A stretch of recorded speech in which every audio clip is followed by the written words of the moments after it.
All right. Well, what's going on, y'all? Welcome back to a little dicey D&D. Hold on. This might be really loud. Oh no. Okay. Perfect. Perfectly placed. My name is Salvatore Sabrak. I am the dungeon master here at a little dicey now and forevermore until the day that I put a little too much into the stock market one night and wake up the next morning and I lose it all and then you never hear from me again. And you live naked in a barrel for a few days. Yeah. Exposure. Yeah. I'll DM for petty cash and sexual favors. So I hear that's pretty good. Hold on. You can blow me if you pay enough. Yeah. So as you guys can see,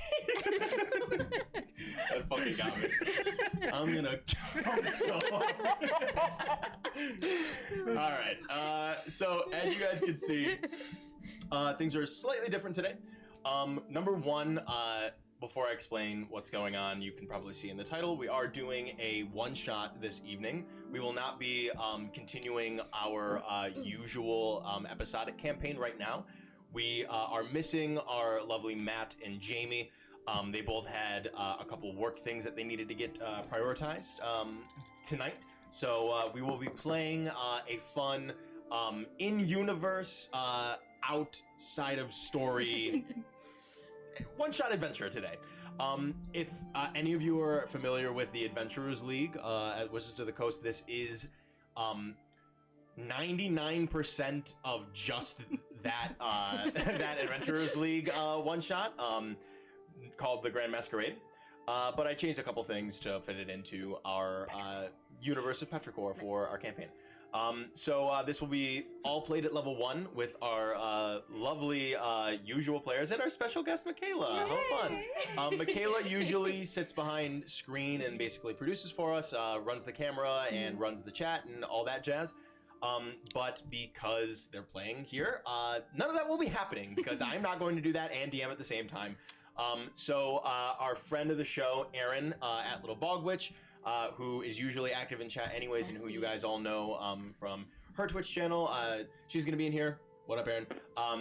So raffles will still be happening. Erin will be running them every once in a while if like a lot of RP's going on and I stop paying attention to the three of them, then I'll maybe look over. And I'll try my best to pay attention to chat if people are redeeming things and all that. I'm going to be looking over as much as I can, just quick glance to see if things are redeeming. If I miss something, I'm very, very sorry. Just keep spamming like, Sal, someone did this, and I will see it, I promise you. Obviously, some things won't make too much sense to redeem, like Savage Wild Magic Surge. I wouldn't redeem that. That's not going to really be happening tonight, so I would probably just stay away from that. If you join, if someone ends up joining later and redeeming it, that's fine. I'll make something ridiculous happen. It'll be fun. But once again, this is a one-shot this evening because we are missing Jamie and Matt. You also won't see many camera changes, like I said, because I will not be running anything. No one will really be doing that. But would you prefer me to text you redemptions? Yes, Erin. Let me. Good idea. Smart. That's actually smart, and then I'll put. That's so smart, it's embarrassing we didn't think about it. Yeah. I turned my phone off for silent mode, so yeah, Erin, just text me when someone redeems something. Thank you. But yeah, I think that might be it in terms of setting up what's going on right now. So let's continue on with our usual stuff, with our announcements. Garrett, if you want to take it away. Hell yeah. We got social media, guys. We got a Twitch. We got Twitter, we got Instagram, we got a YouTube, we got a Tumblr. Missing one? So Twitter and Instagram, mostly just me fucking around. I'll do little announcements on the days that we stream. The TikTok is full of little clips, fun stuff. Every now and then Sal will do some sort of announcement on there too. Yeah, I'll do something on there once in a while. The YouTube is our VODs. That's it. And then the Tumblr is a barren wasteland full of memes and things that are beyond human understanding. Incredible. Thank you. Well done. Oh, important note. Yes. The TikTok and Tumblr are both a little dicey. No D&D. True.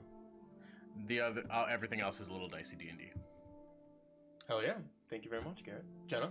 Hi. Our games are audience interactive. You can spend channel points, which we call gold pieces, to make stuff happen. You can give advantages to the players. You can give disadvantage to the dungeon Please master. do. Yes, Oh my you God, should we're definitely, babies. definitely do it. Please. And What? No. yes, Yes. always. Yes. And you can even we actually still have a sorcerer today. So even though you might Coming me probably this want to time. save your savage wild surges for like next time, you could use like a regular wild surge today, and it'll still make something Still happen. happen. Probably not the NPC thing. Probably save that for like next week. But the rest of Matt. the stuff is still good. Matt. Man, Rest of that stuff's son of still- a bitch. Yeah, fuck him. He's Anyway. breaking our hearts. We miss him so much. If Matt ends up watching later this evening from the hotel bar of From his Alta Whore. company trip, this is a message for you when you watch it on YouTube later. Fuck you, Matt. And that's it. That's Personally. only you. Yes. No, I love you, buddy. And Kayla. then, okay, it's my turn to do announcements. I've never done this before. Do it. And especially not from this side of the table. Very cool. So we got a Discord. I'm on it. And the link just got dropped in probably if Aaron's, can you drop Oh, I can actually do that. What's the Okay. command? It's Discord? the exclamation point Discord. Got it. Thank Nice. you. So that's the Bang. link. There it is. Nailed it. And you can join us, hang out with us outside of stream. We're always doing weird art or making memes. That's There that. are memes in there. There are memes in there. If there is anyone in the meme page, it's There are mostly fat me. It's memes me as there, well. yeah. I love a good I meme. love it. I love it. And also we have friends our stream. We have Super Okay, and we have Erin in the chat. You get to know her well. She's lovely. And I also stream now on Saturdays-ish and definitely Mondays.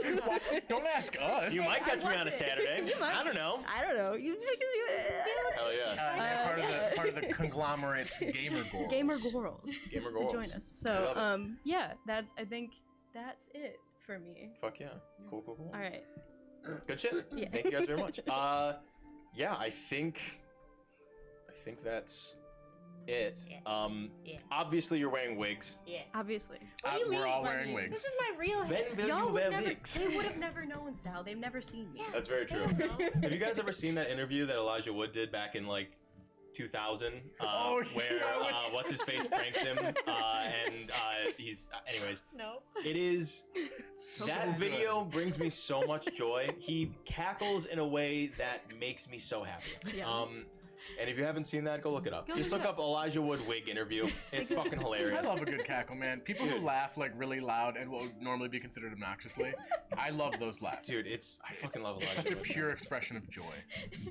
We're just talking about this. We're speaking about. I literally told Sal as we were coming into the Oh, like, yes. I love your laugh. love I have a very loud, ridiculous laugh. It's so good. It's so pure. It erupts out of me, man. There's nothing wrong with I love it. When you say I'm gonna come so hard, that just makes me cackle, I think man. I don't have know. said that on Makes me stream come. before Oh to yeah, that exact reaction. Absolutely. I'm a child. If someone says I'm gonna come or I'm coming, that's it.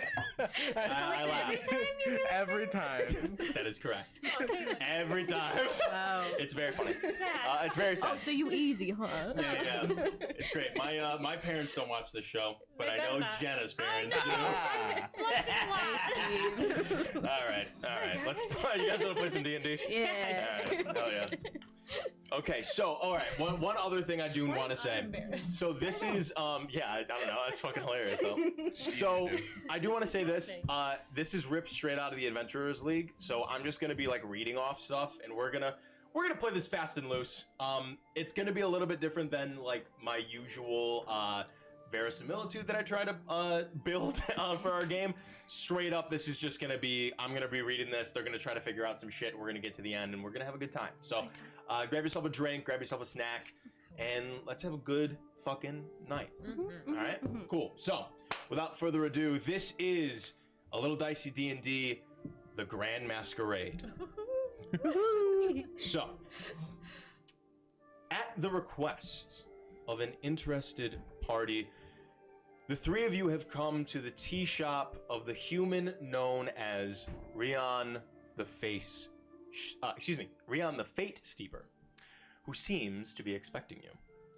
After a short wait and a number of cryptic tarot readings, the shop's door opens again and a human wheels into the room.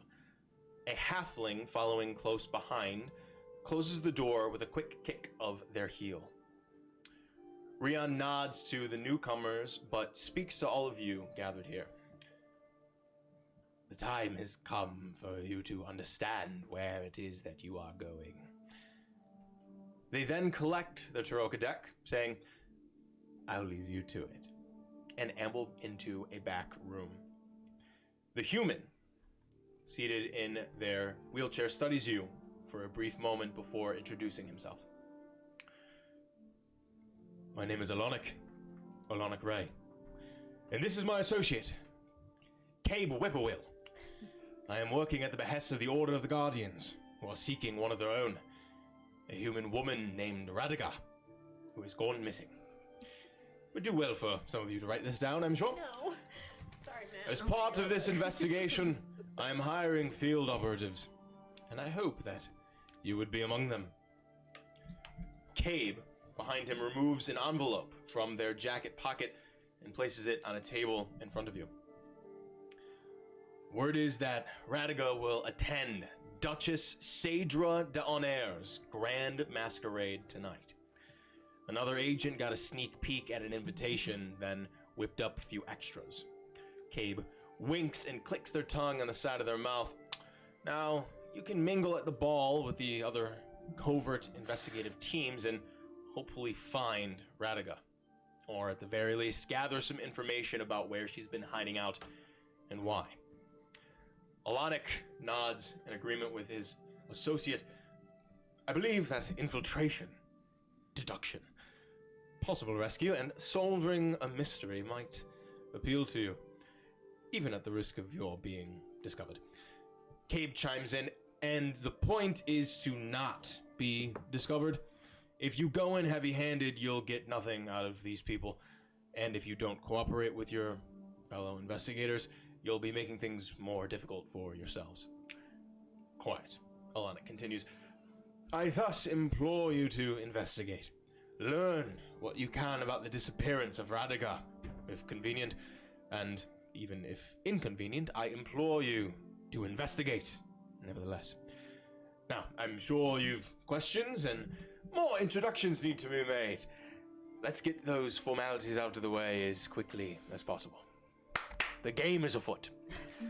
So Alonic sort of gestures to each of you, one by one, from his left, your right, to introduce yourselves to him and his associate.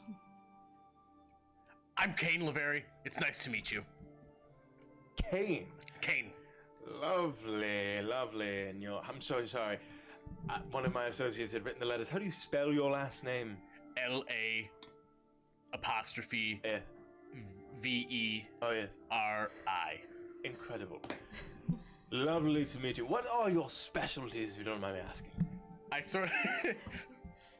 I look at my incredibly buff arms. Sure. These, mostly. Oh, yes. Yes. Incredible specimen. Do you keep any sort of weapons about you? I pull out my great axe. Very good. It's very clearly been used. Very good. Possibly recently. Very good. Very good. All right. Well, it is a pleasure, Kane. And you, madam? Abella Laveri. That's my brother. Ah, yes, yes. I've heard tell that a trio of siblings might be making their way to me. Indeed. That must be you. Incredible, incredible. You all go by the same surname then, yes? This makes things easier. And what is your name? Naveen. Naveen. Incredible. And Bella, what are your specialties, if I might ask? Magic. Ah, magic. Yes, of what variety? All the varieties. Wonderful, wonderful, wonderful. All varieties. And you, little Miss Naveen. Naveen? N? Naveen, with an N, yes. Incredible. Well, like my sister, I specialize in magic, but more of the storm variety. Causing chaos. Oh, interesting. Well, wonderful. If the weather shall get a little bit gloomy, I shall call on you, my dear. So, do we have a deal? You will be infiltrating this grand masquerade ball, gathering some information about this missing Radiga, and hopefully finding her whereabouts. We shall pay you handsomely. I do love money. What did you have in mind? 20 gold pieces each. Beautiful. That about doubles what I have. Wonderful. Good.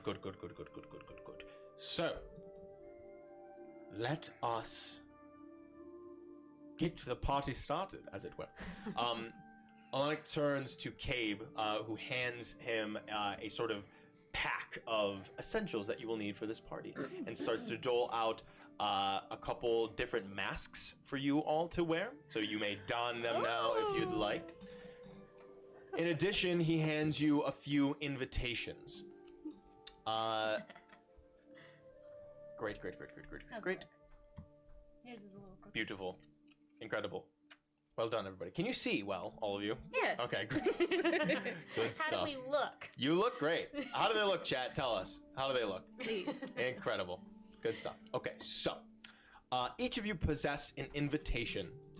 He also includes a handful of fine bits of wardrobe pieces and all that jazz. If each of you wouldn't mind describing the outfits that you don for this party, if anyone wants to go first. Y'all, you want to go first? No. Kane, what are you wearing, What are dear? you wearing? I'm wearing a white blouse-ish looking thing, Ooh. very frilly on the arms, although it is stretched tight by my muscles. And a fine green like vest sort of dealio. It's all very well cut and tailored, and it would look really good on someone like 2 sizes smaller than me. And then I'm just wearing just nice trousers, and I clearly am not a huge fan of it. Very cool. I think I'm wearing like a slinky black dress that's all sparkly. And this Lovely. very cool mask. I think I opted for the fur coat of this nature, and probably a corset that's purple. I love that color, and it's royal. And like a long corset dress. Lovely. And from chat, we have a bit of guidance to Michaela. Oh, thanks! Oh my god, there's guidance. Very sweet. On their debut. Hey. Good shit. you. Type. So you can take a D4 bonus to any one, or the next, Okay. your next ability check. 20 triangle, guys. Looks like that. Okay. So I'll grab one of dun. Jamie's. Lovely, everybody. Okay, one sec. I'm just running one thing. Okay.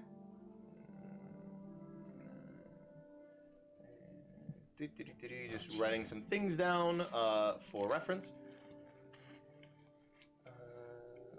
Okay. And last thing. Okay. Okay, so.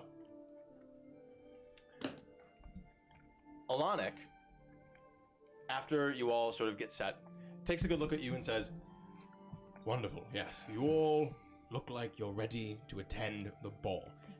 Now, here's the thing. There are a few rules when attending Grand Duchess's ball. There are at least 5 very important rules of etiquette that you all must follow. If you do not, your cover may be blown. Everyone who attends this ball sort of operates under these rules of etiquette, and the Grand Duchess is very keen on expelling folk who do not follow these bits of rules at a ball. Firstly, and perhaps chiefly among them all, when the city bell tolls, all guests must say, 'May the Duchess favor us all.'" Noted. Number 2, never touch your nose when speaking to another person.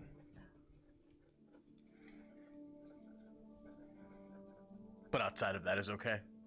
That is correct. Okay. Number 3, never reach over food. Noted.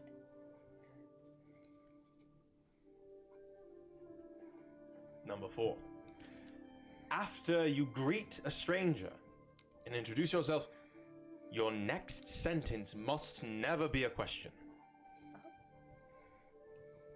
How is one to make polite conversation? Find a way to make a comment. And number 5, a rule of all masquerades: never be unmasked.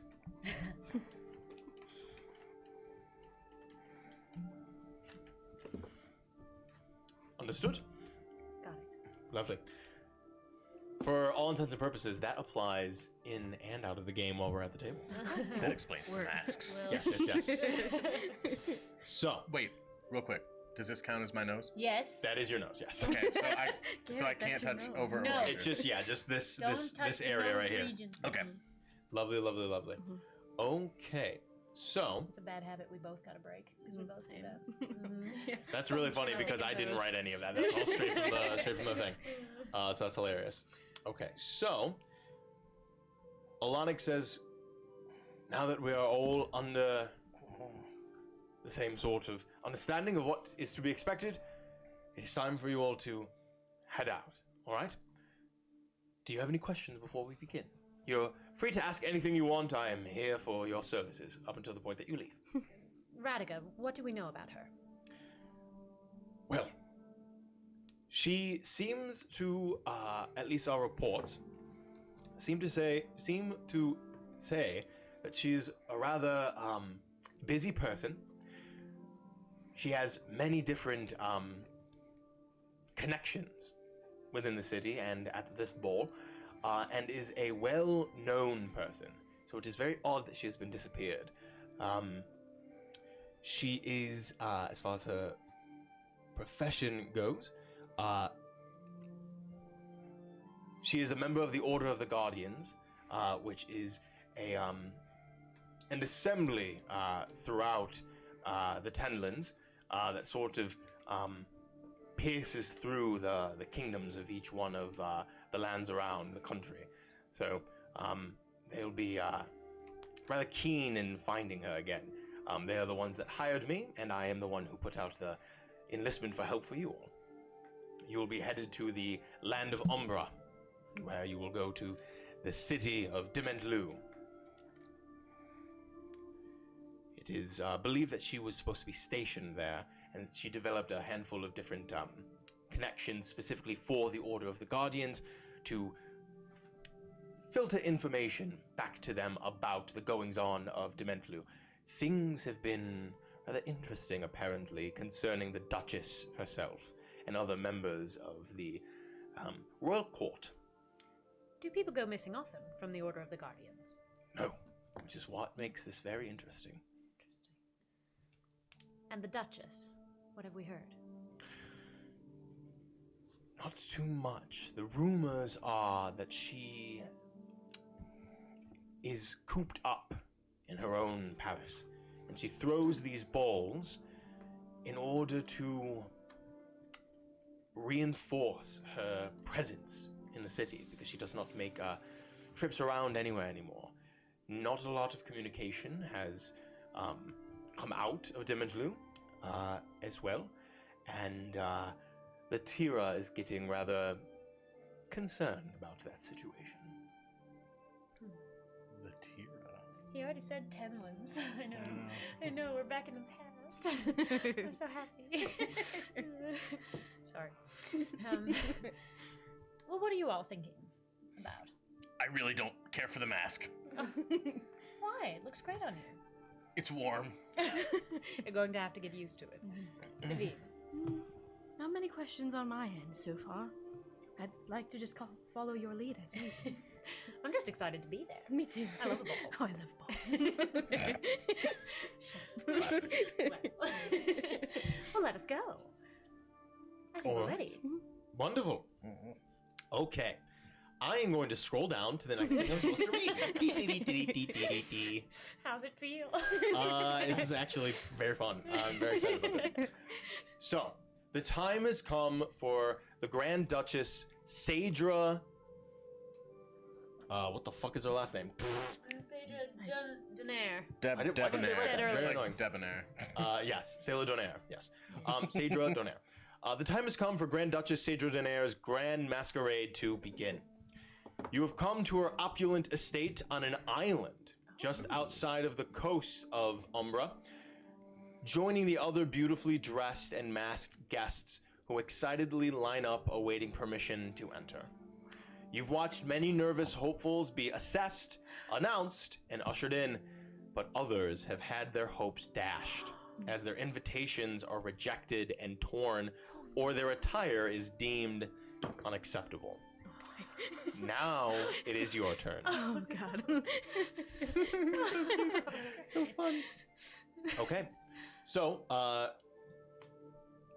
yeah, you all see the entrance to this grand estate. There's a handful of like carriages and stuff parked outside, horses and whatnot being attended to at a at the local little not local but the estate's own fucking thing that horses hang out in. And yeah, I don't know. Sometimes my brain shuts down. So, but you see that there are a couple of guards at the gate checking in people. One of them has a little book with you assume to be names on it and whatnot, and a quill.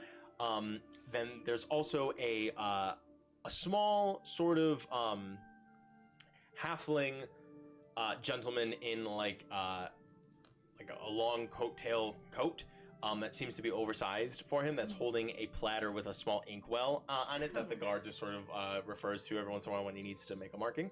And as I've described, there is currently a group of well-to-do enough looking folk who are in the process of pleading to be let into the estate of the Grand Duchess. But the guards sort of simply wave their hands, and another group of guards come out from the stables, grab them and usher them towards their carriage, and move them along out back toward the docks. Yeah. So It's cold.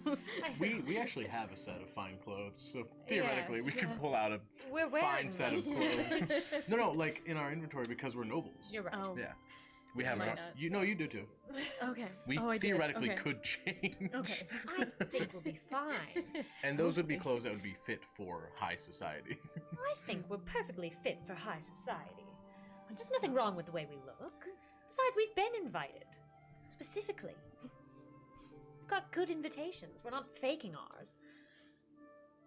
Is that why people are being turned away? I think so. I think they're forging their way in. Oh. Which is sad. I mean, I wish they could come. The more the merrier. Not looking forward to being back in a situation like this. Me neither. Not. You don't miss it. No, not really. You might find you like it. More than... I'll try for you. okay, so what would you guys like to do? Do you approach the guards? Do you check anything on your persons yet? Do you guys have the invitations at the ready? What are you doing? Yes. Invitation. Okay. Thank you, Kane. Great.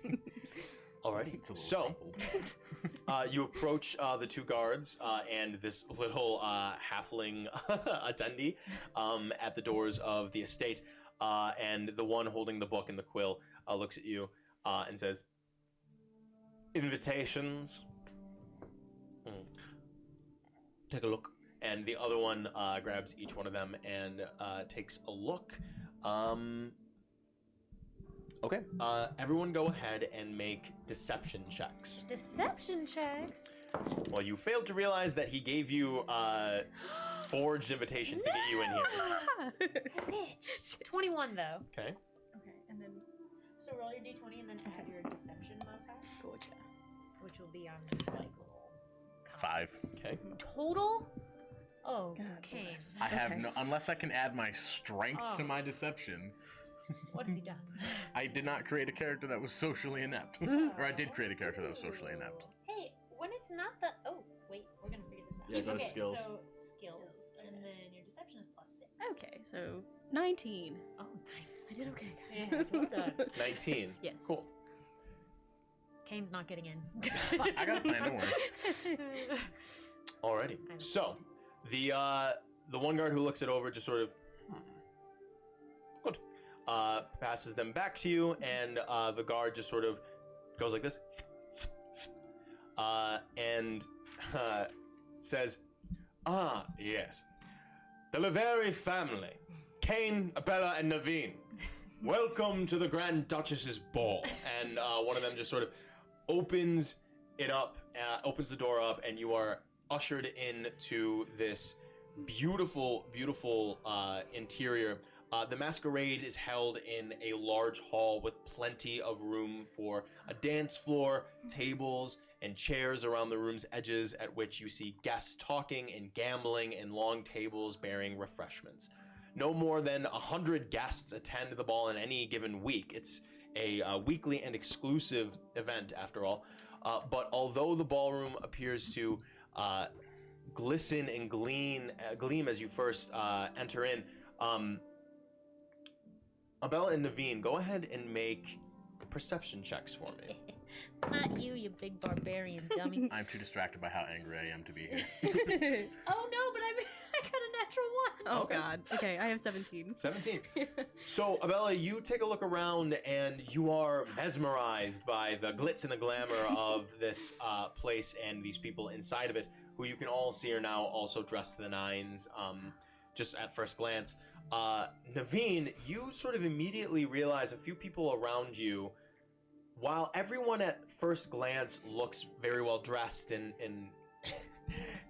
well-to-do, you quickly notice that a handful of people look well dressed, but upon just a closer little second glance, you notice that a lot of their clothing is done up with cheap material, and it's only that they are presenting a glamorous and exotic look.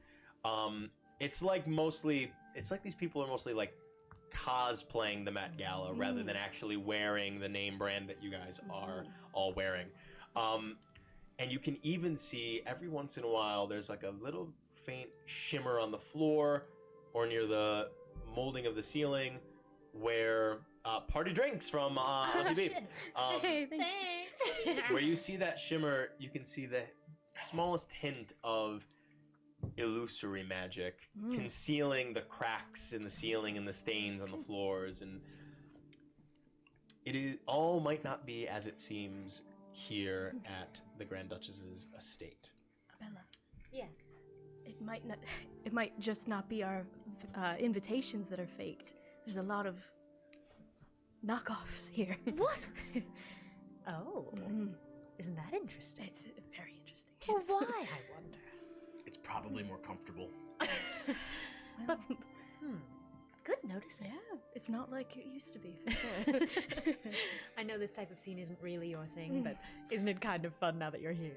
A little, I must admit, it's quite beautiful. Do you want to gamble? You see the tables, don't you? Sure, yeah. I do I'll too. take it. Are you in the mood for gambling? I can gamble. You'll do well.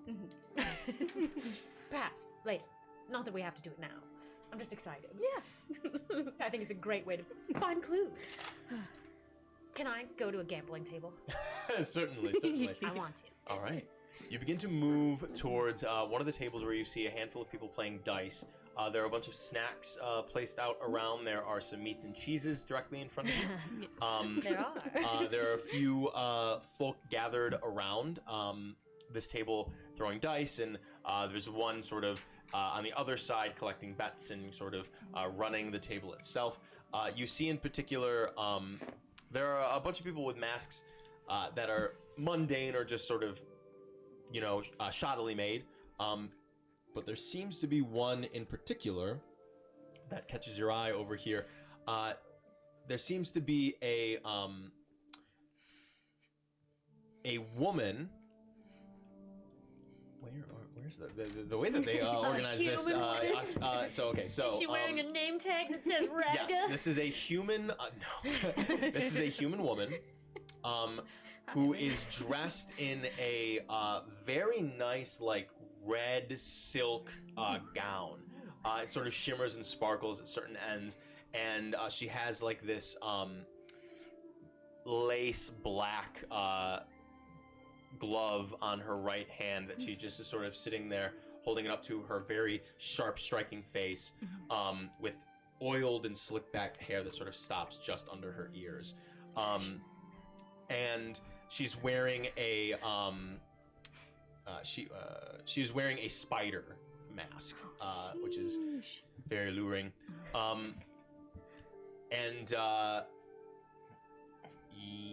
Yeah. Hello, gorgeous.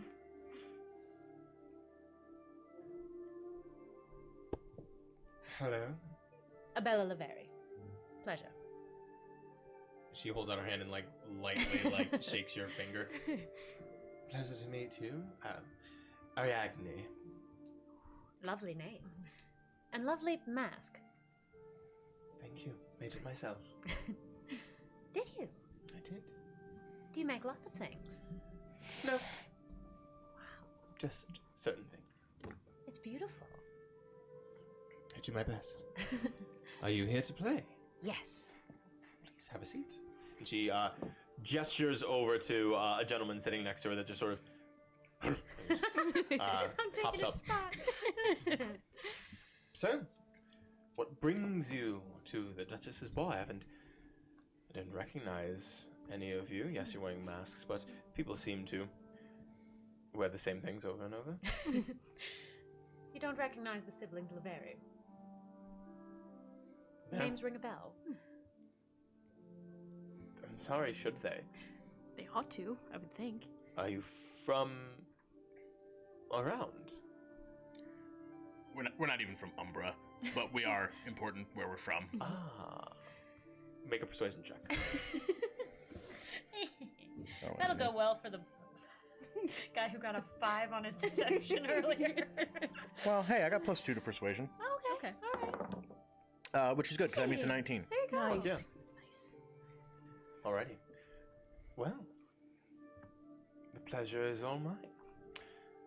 So, are you familiar with this little dice game? No.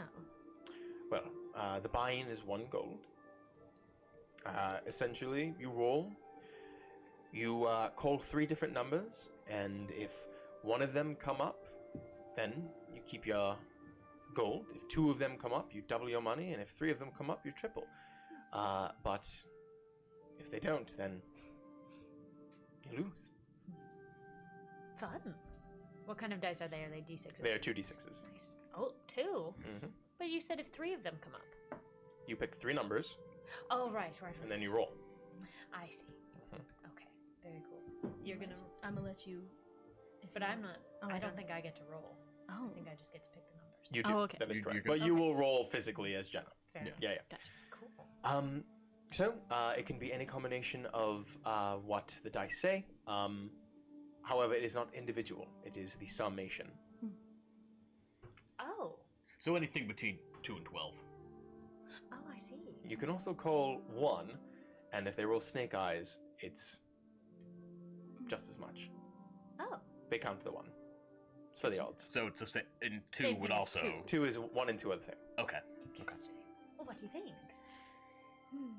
Between 2 and 12. Mm-hmm. What's a lucky number?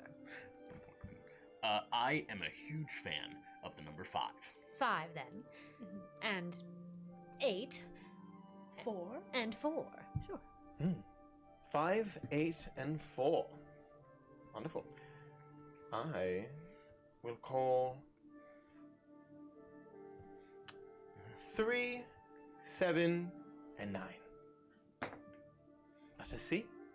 And the gentleman just sort of takes the bets at the end of the table and shakes up 2 6-sided dice and casts them onto the table. Go ahead and roll. 5s. 5. Both 5s. Oh, So wait, 10. that means nothing. Yeah. Yeah, shit. I got all excited. I was like, Oh. yeah. Damn. Gods. Mm. Well, 1 gold piece. What can you do? Easy.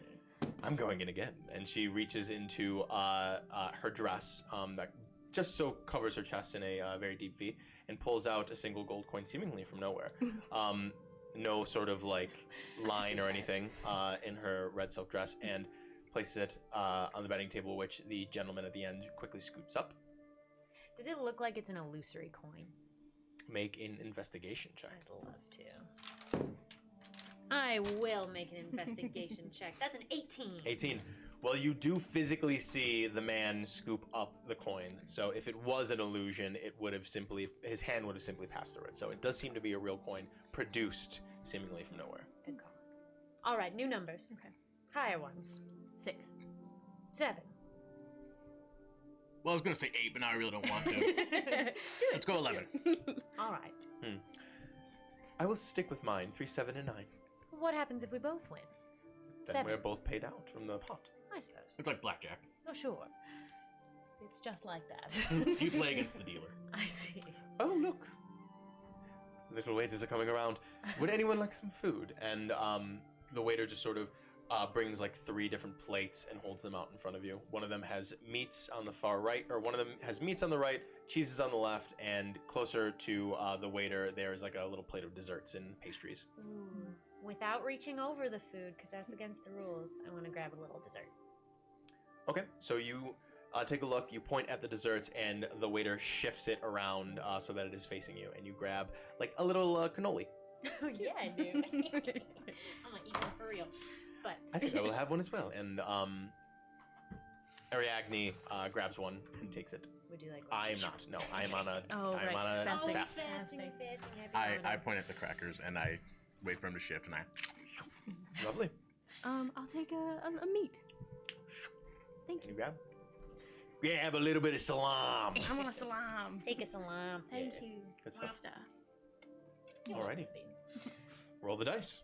I'm sorry. Damn it. 8. Shit. Damn. Should have picked 8. We keep Rest rolling in the peace. same number. It's our sister powers. Shit. Even numbers only from now on. Naveen, we haven't won. I find that disturbing. The statistics should be in our favor. I would think. May the Duchess May the favor us Duchess all. favor us all. May the Duchess favor us all. Ah, lovely. Lovely, lovely. I look at my hand. Yeah, that's the phrase. Where is the Duchess? Oh, she should be coming around here sometime soon. She makes her ways around the hall and whatnot. She might be a little further back in one of the smaller smoke holes down in the basement, perhaps. What does she look like? I've never met her. Oh, she's mesmerizing, really. Rarely walks on the ground. Thinks, a little bit highly of herself, if you ask me.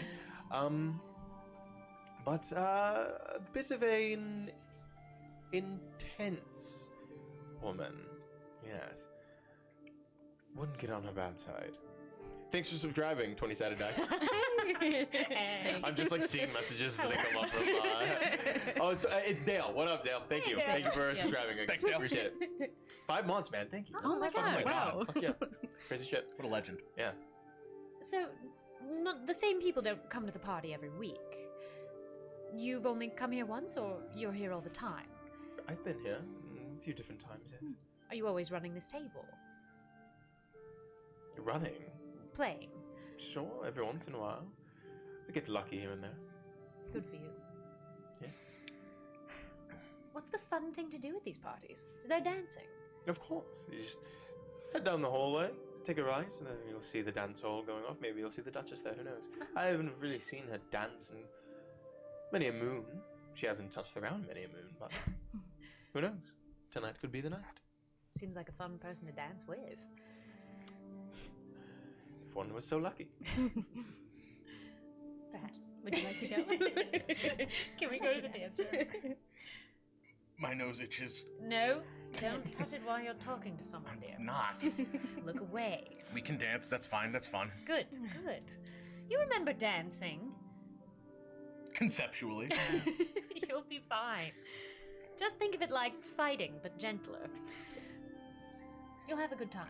Listen, I didn't even study that much, and I know that was a bad thing to say to me. Well, why don't you give it a try? How bad of a faux pas could it possibly be? It's not on the 5, so if I hurt somebody, apparently that's fine. Right? Well, avoid that as best as possible, dear, Okay. please. Can we Wait. go help? Your jinglies. My jingles. Your jinglies. Abella. Jingle, jingle. Magical. How did you get these all over here? magical god in the sky, can we go to the dance hall, please? As soon as Yes. he's fixed You my all want to go jingles. to the dance hall. Yes. Cool. Yeah, you guys arrive at the dance hall. It is a sprawling portion of this estate with a beautiful checkered black and white floor. Many different white pillars made of marble hold up the ceiling of this portion of the estate. There are beautiful head to toe windows on one side overlooking the bay outside, where you can see now the sun is just set on the other side of the horizon as well. The dark waters of the waves sort of crash up against the coast, of which these windows overlook just feet away. You can hear the sound of the Cerulean Ocean ebbing and flowing with the tide. There are many, many different people in here, dozens and dozens of people dancing about. There is a pianist in the corner with a live band and a sultry dressed woman with a shoddy-looking mask in not too dissimilar of a dress than Ariadne was wearing, but that same sort of like well-fitting, deep-cut dress. You look around, you see that seems to be one of the norms of the fashion here, probably an umbral bit of fashion that is not about where you are from. And you can see there are many, many different people here. Everybody go ahead and make perception checks for me. I do have a question while we're making those. Uh-huh. Are all the halflings waiters, or are all the waiters halflings? You saw one halfling waiter, and now you're assuming Well, no, that. I know. But also the servant guy earlier was a halfling, and so I just wondered, are they all in servitude? Are they okay? Yeah, they are. Make a separate perception check. Okay. Okay. Wow. 11 and then 12. 11 and 12. The ones that you've seen were both halfling. You haven't really seen another one to like really make that distinction yet. But what did you get for the perception of the ballroom in general? 11. 15. Is this where I could do my guidance because I forgot? Oh Yeah, okay. add your and then guidance for so I sure. roll both of these, yeah? Yeah. Okay. Yeah. And then add your perception. Oh no. Sorry. So you're gonna roll a d20 Yeah. plus one of these boys. Yeah, I had And 5 and then plus gorgeous. 1. Well, this So, is okay. or whatever plus- that- That's a 4. 4, okay. So that's a 9 plus whatever your perception mod is over there. 0, so it's a 9. 9. Very good. Yeah, thank you, sorry. No problem. Sorry, I'm just adjusting something on the You desktop. really? Okay. So you said 9. Do it, yes. Yes, 9. Okay, sounds good. This guy's calling my name. That was meant to be one. You I all, didn't realize. you see a whole bunch of different people dancing about. There are two in particular that stand out to you. There seems to be a half orcish fellow, just sort of doing that like Pulp Fiction, little twist, by himself really, with like a small little crowd of people around him. He seems to be wearing a cobra mask. And there's also another gentleman really just like going for it with like popping and locking. That's what He it seems says to on be the a book. human Popping and male, locking. and he is wearing an elephant mask. But these are the two people that stand out to you immediately. Naveen, why don't you go talk to one of those gentlemen? I'll pick the poppin' and lockin' one. Oh yes. Go speak to him. He sounds exciting. Yes. Sure. So you approach the man in the elephant mask, and he is just like absolutely like going for it, just like kind of killing it. Not gonna lie. What do you do as you approach? I'm just gonna join him and start moving like him. Okay. Be like, I enjoy your moves, human. Oh, well, thank you. I've been working on them for quite some time, and you can see that his jowls sort of shake a little bit as he's like moving and shaking, It shows. and he has worked up a bit of a sweat. Like you can see, there's a bit of a stain on his like white collar that's pressed up against his neck, and it's like ever so slightly yellowing just at the end. And his like tie is like pulled down a bit, so there's the gap in between, but he didn't unbutton like the top button yet, so it's just like really moving, you know what I mean? Yeah. And he says, you can call me Gilbert Moreno, and he's just like shaking and jiving. Is it okay if I call you Gil? Oh, whatever you'd like. And he leans in and says, "Are you new here, perhaps?" Damn it, already. Although, to be fair, you didn't introduce yourself. I didn't. Which is what I thought about. Loophole, So is it perhaps. okay? You He don't didn't know. say anything yet. You don't know. He just said, "Are you new here?" Not really. Okay. Usually, just to let you know, Gilbert, be cool. the first time you speak to someone, it is a bit impolite to follow up immediately with a question. Right. But it's okay. I won't tell anyone. Thank you. Do appreciate it. Make a perception check. Okay. Aw, Gil. Poor man. I am watching them like a 16. hawk, by the way. I don't know if anything important. It's a 16. Make a perception check as well. Sure. Kane. 8. So less like a hawk, more like a penguin. You're watching. Nothing like sticks out as anything's happening. Naveen, you do notice maybe one or two people Turned. beside you just sort of give you the. Ooh. There he goes. Sorry. It's all right. You're doing fine. I'm just gonna go back to dancing. Distract them. Distract And them. yeah, make a performance check. Okay. Oh, I've got a good performance. Hang on. I'm so happy. Oh, fuck. It's a 7. Womp womp. You added your modifier? I did. Oh, shit. Yeah. I had +4. Oh, damn. That's hurtful. Yeah. That's a What 7. was the total? 7? A 7. Yeah. He's just sort of like. He's happy that you were dancing with him, but he's also like, "What are you doing?" You know what I mean? But he sort of looks past that, and he says, "Well, I do not recognize you or your master. Are these your companions?" Oh yes, my siblings. Oh, This is pleasure to meet you. yeah, Abella and Kane. Ah, Gilbert Morno. Gilbert. Good to meet you. Pleasure to meet you. Good to meet you as well. Good to meet you as well. So, what brings you to the party? Whoa, sir. We just met you. Now you're asking questions. What wasn't the first thing that we said to each other, was it? I thought It was after we introduced ourselves, or after we were No, introduced. we were already a part of the conversation. Oh, Okay. It's very clear that you're new here. there are so many loopholes I've yet to understand. What was your question? What brings you to the party?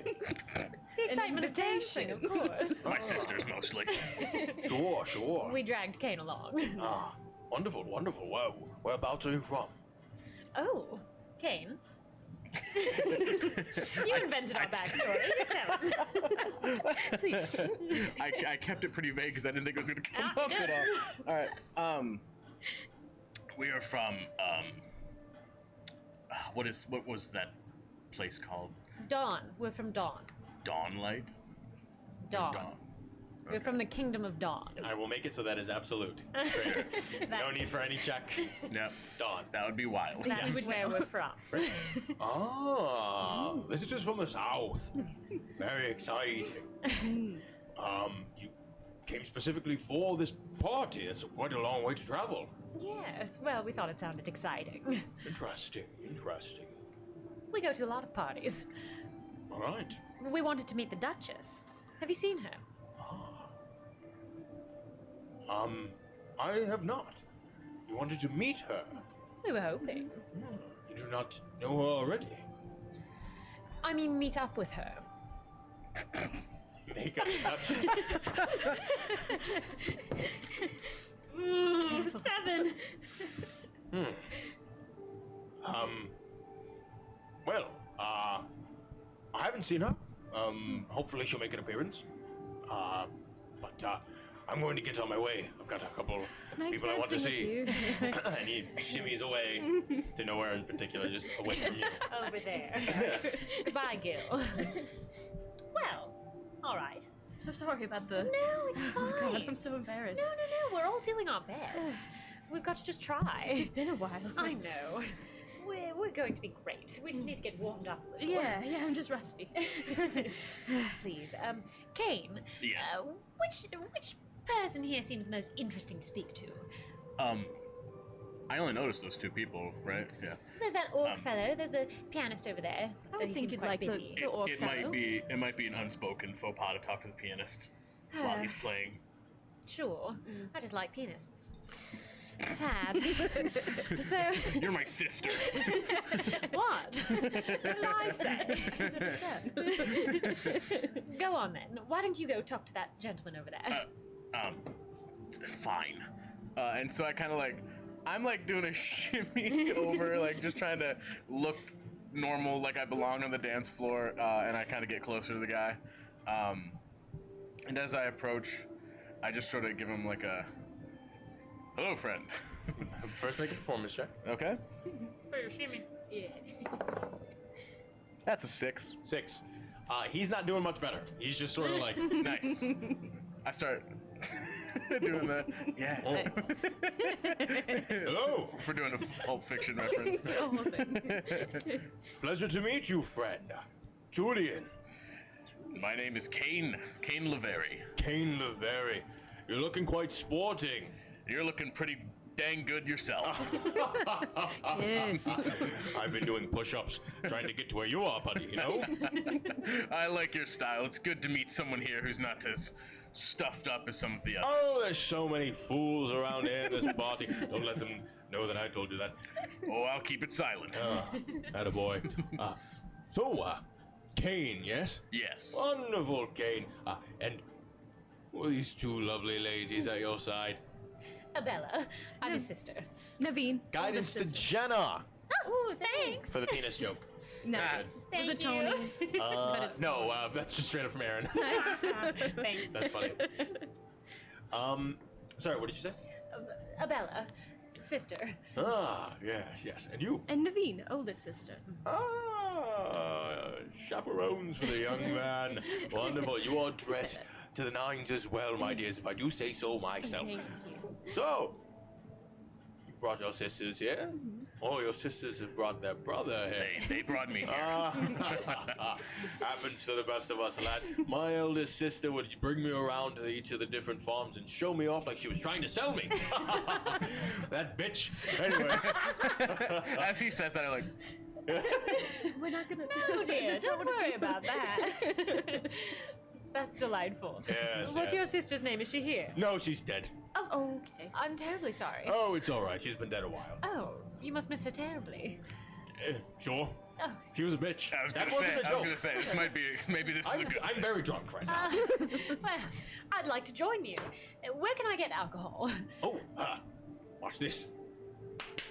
And a few people just sort of turn and and there's a line of people who are sort of clapping as it reaches down to the hallway, and there seems to be a halfling gentleman just sort of turning into the hall with a plate and just sort of walks down with a couple different glasses and bottles and stuff like that and wades through as a couple people just sort of get out of the way. Thank you, lad. And Julian takes a bottle and passes out a couple different glasses and says, "Oh, would you like a little bit of hors d'oeuvres as well?" Certainly. Wonderful. And then there's that line of claps once again, and another halfling. Oh my God. pops out, Oh, no. And they walk This in feels icky. Blink twice if you're with okay. 2 trays and hold them out to you all. On the first portion of the tray are meats and cheeses. On the second portion of the tray are pastries, but these ones seem to be savory pastries. And then on the other one, there seems to be little tiny glasses of what you assume to be espresso martinis. Ooh. Espresso martini shots. That one. Wonderful. You roll out, you grab one, a couple I'll take passed one out as as well. Cool. You all have your shots. And Julian just sort of raises a glass and says, "To the Duchess." To the Duchess. Everyone make Constitution saving throws. Well, that's gonna be my second best, so that's good. Well, I'm a wizard, so you know I'll be great at it. It's very low DC. Yeah, I'm awesome. 18. Yeah, no problem. What the? It's a very. Rolled over to me. Oops, sorry. It's a very low dice now. Oh, I got it. So, 14. Oh, I forgot to roll. Well, Just hold. Okay. oh, your guidance. Yeah. can I just save my guidance for the? No. Damn it! I got a blow. Not how it works. Well, it's a 19 on the saving throw now. 19 on the saving throw. I'm extra great. I got a 10 total. 10, okay. Yeah. And what'd you get, Michaela? Sorry. 14. Yeah, no problem. You guys shoot your shots, easy. Nice. They go down smooth. Very delicious. Julian, no problem either. Actually, he's already drunk. faded, so still no problem. Oh, delicious. So, what brings you all to the Grand Duchess's ball? I don't recognize any of you behind the masks. I get that a lot. We're not from around here. We just wanted to meet the movers and shakers of the area. You know. Ah, have you moved here, perhaps? Whereabouts are you from? Dawn. Oh, quite a ways. Yes. Yes. Wow, very nice. Is everyone else here a familiar face to you? Are we the only new folk? He sort of looks around. For the most part, there are a few other people, but to be honest with you, don't get many visitors outside of Umbra itself. I didn't realize the Grand Duchess had connections so far out of the land. Seems she does. You know, we keep hearing whispers tonight of something that I'd love to ask more about. What is that, my dear? I'm all ears. What do you know about the Order of the Guardians? I just keep hearing that name tossed around. Does it mean anything to you? Order of the Guardians. Oh, I don't suppose I've heard of that before. Is that some sort of fairy tale? I don't know. I just keep hearing it around, and I love gossip. So. People are saying. Well, if you love gossip, you should go speak to Ariadne. That old woman. She keeps going on about a few different things. Please. You know, I met her earlier. She seemed a little tight-lipped. Yes. Oh, interesting. Must not be asking the right questions then. I suppose. Well, sure. Why don't we go back and bother her more? Yeah. I'd like to. She's a beautiful woman. Oh, you could say that again. She's a beautiful woman. Ha! Say that. She is a beautiful All woman. right. I like your brother. Well done. Thank you. I have my charm. Yes, you do. Well, Julian, thank you. Is she the only good gossip source here? Oh no, there's a handful of loose-lipped folk around here. Ariadne, of course, yes. If you were looking for someone else, perhaps someone new to speak to, well then, I would try to find old Lyle Durham. Lyle. Lyle, yes. They're a bit, how do I put this? Studious. They pride themselves in remembering and memorizing every name in town. They would be happy to fill their mind with 3 new ones, I'm sure. I do love the studious type. Yes. No, you do. You should be able to find them in a butterfly-inspired mask. Yes. Lovely.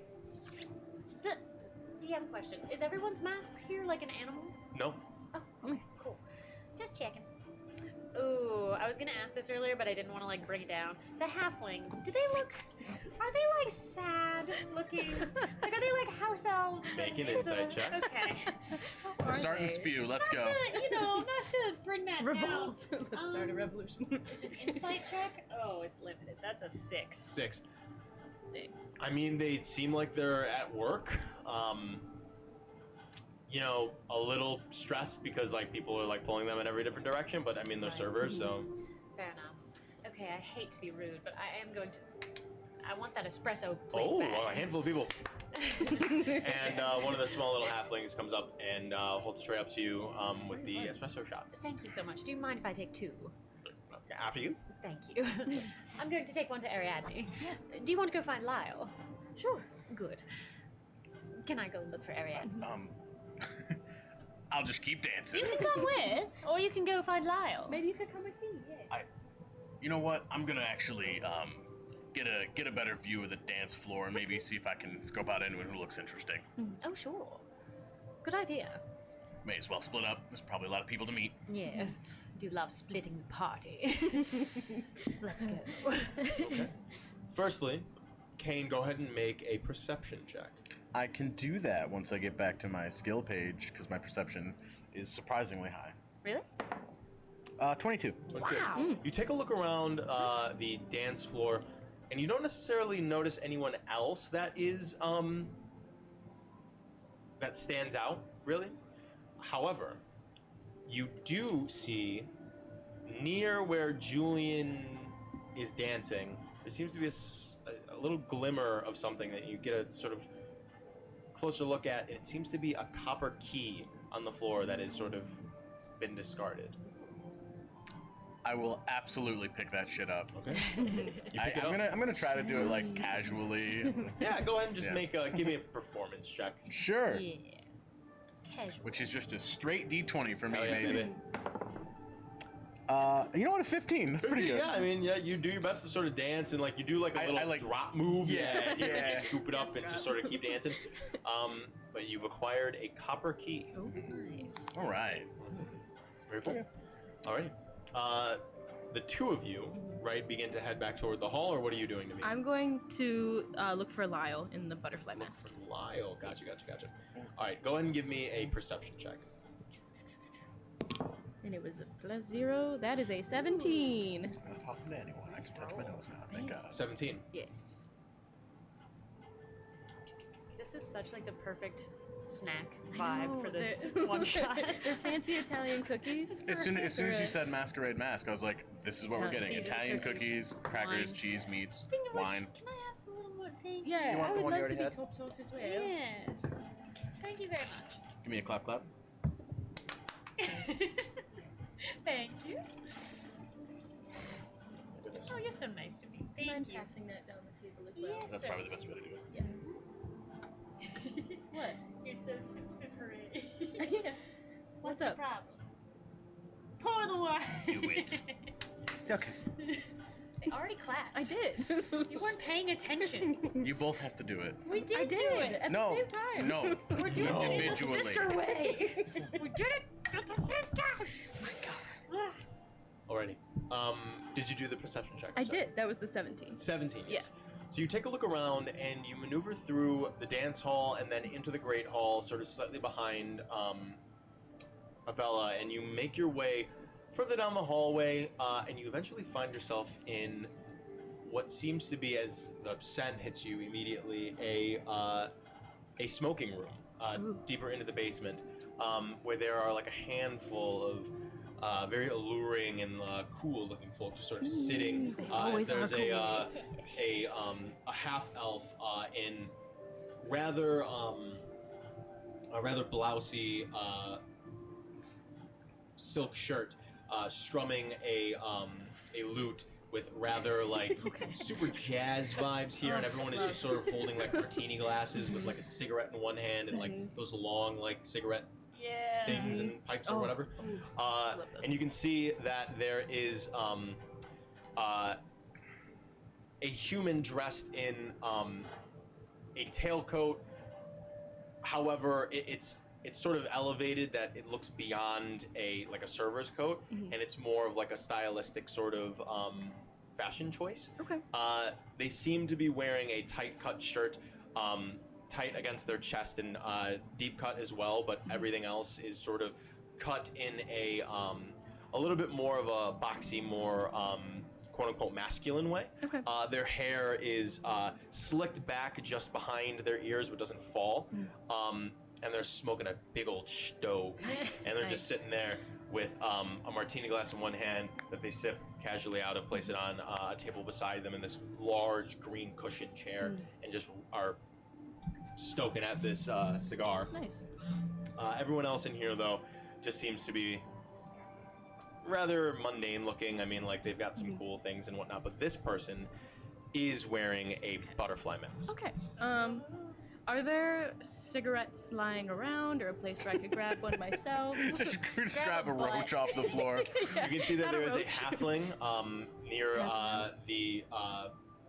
the entrance of this room, where you're standing just over to your right, who has a small tray with a sort of like glass vase filled with like a handful of like yeah.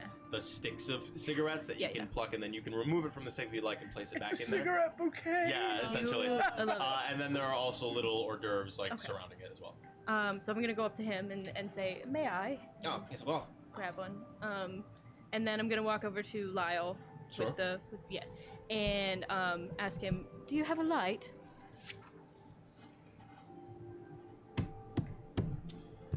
Yep. Well, Ah! Immediately. been rude I again. forget. Every single time. That happens to the rest of us. Ah, fuck. Oh my god. Lila sort of, Damn it. Lila sort of looks up at you. Make a persuasion check. Okay. A disadvantage. Oh, sexy check, please. Oh, you get advantage on this because you are a noble. No, she's Okay. not. No, Oh, I'm that's right, you're not. Sorry about that. Oh, so Sorry, sorry. Michaela. Okay, so and They're that was courtier, though. yeah. It's very similar. Make it I'm- with advantage. Fuck it, it's one Yeah, shot. yeah, Holy yeah. shit. Okay. Shouldn't have made such complicated backstories. Exactly. And what was the check? I'm sorry. Persuasion. Persuasion. Okay. Okay. Theoretically, they would have been a noble if they hadn't been sort of Okay. ousted. 24. Ooh. 24. I'll just open my. Sure. Please. I'm so sorry. Oh my god. Lyle just sort of like looks you up and down,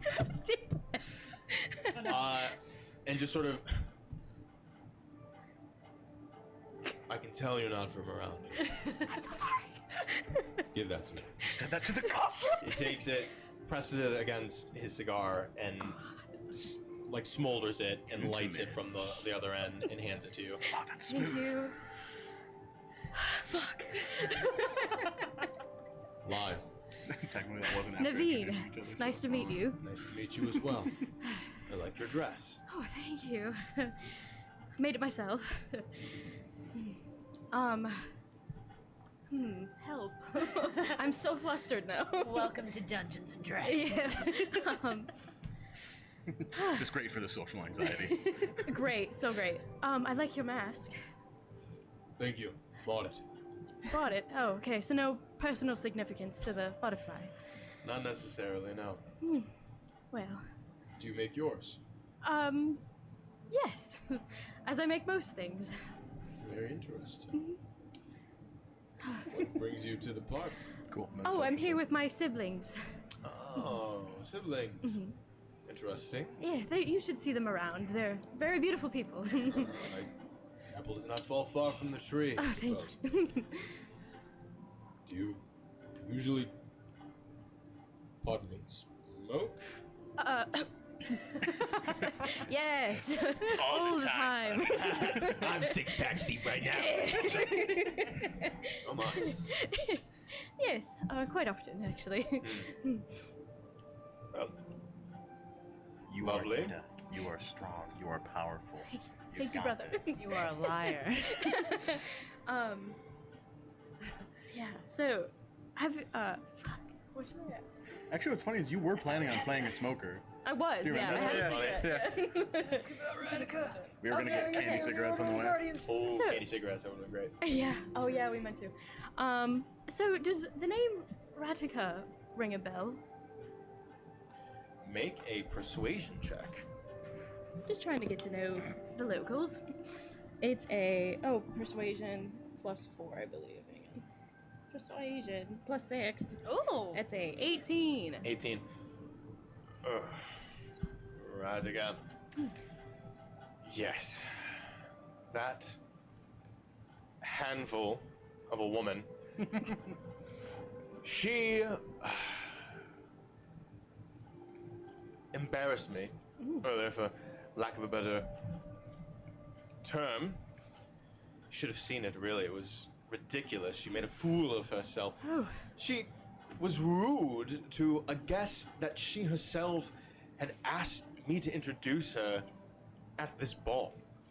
She's walked in here, all this sudden aggression and all these faux pas out of nowhere. You'd think that someone who'd been around here once or twice would understand. You're not Yeah. supposed to be so forward in certain things. well, I'm sure it was just a simple mistake, right? Easy to make. Not the way that she did it. What Yours did was she- charming, but her, she was abrasive and grotesque almost. What did she do? Trust me, you don't want to hear about it. Plus, if I keep regaling you with all these prying ears around here, they might start asking you a little more questions I'm not entirely keen on answering, to be honest with you. Who is the person that she accosted? Make a persuasion check. She invited and accosted this person. Yeah. according to this guy. Yeah. Persuasion 16. 16.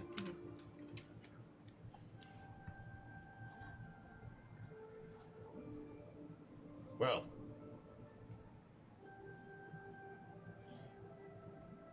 I have a sort of working relationship with the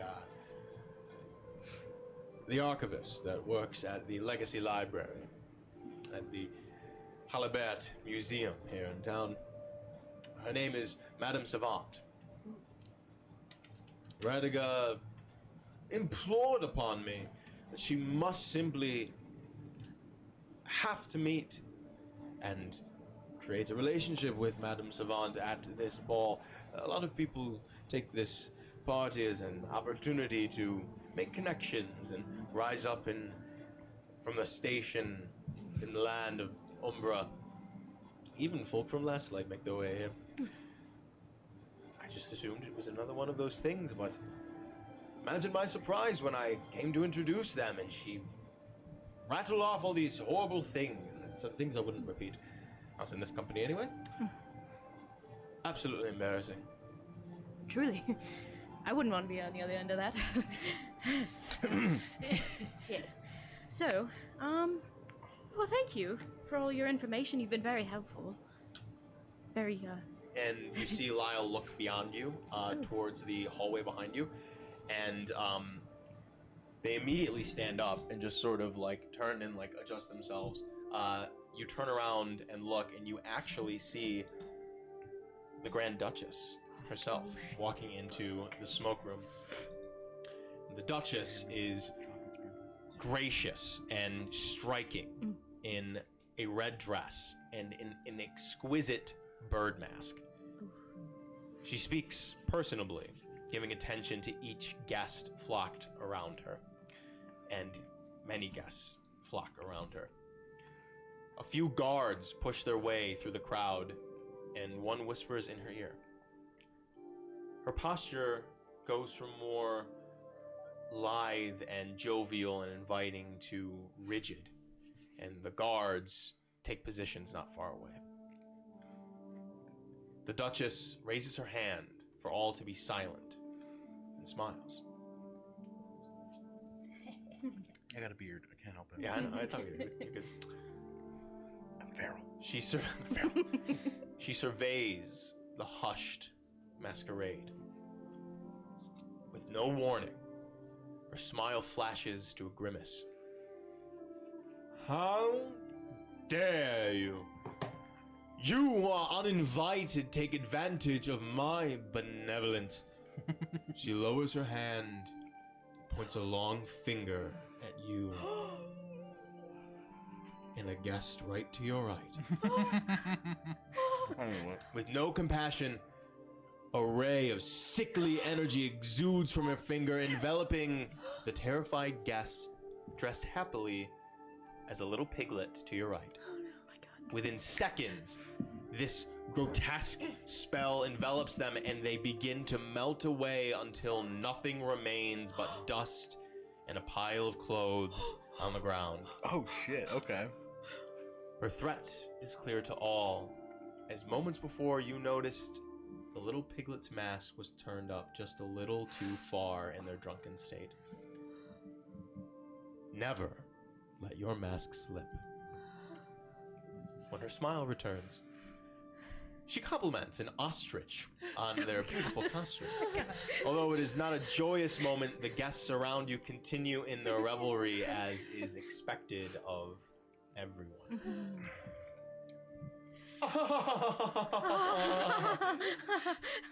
The Duchess sort of then turns and exits the room, seemingly satisfied with herself. And Lyle just sort of, well, I am going to get another drink. It was a pleasure meeting you, Naveen. Naveen, yes. I will remember this. Thank you.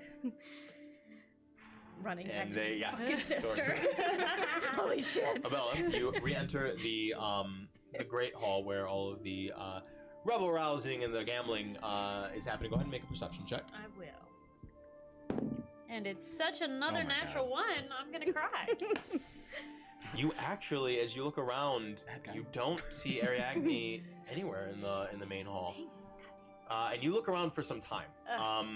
Probably a solid like 10 minutes or so.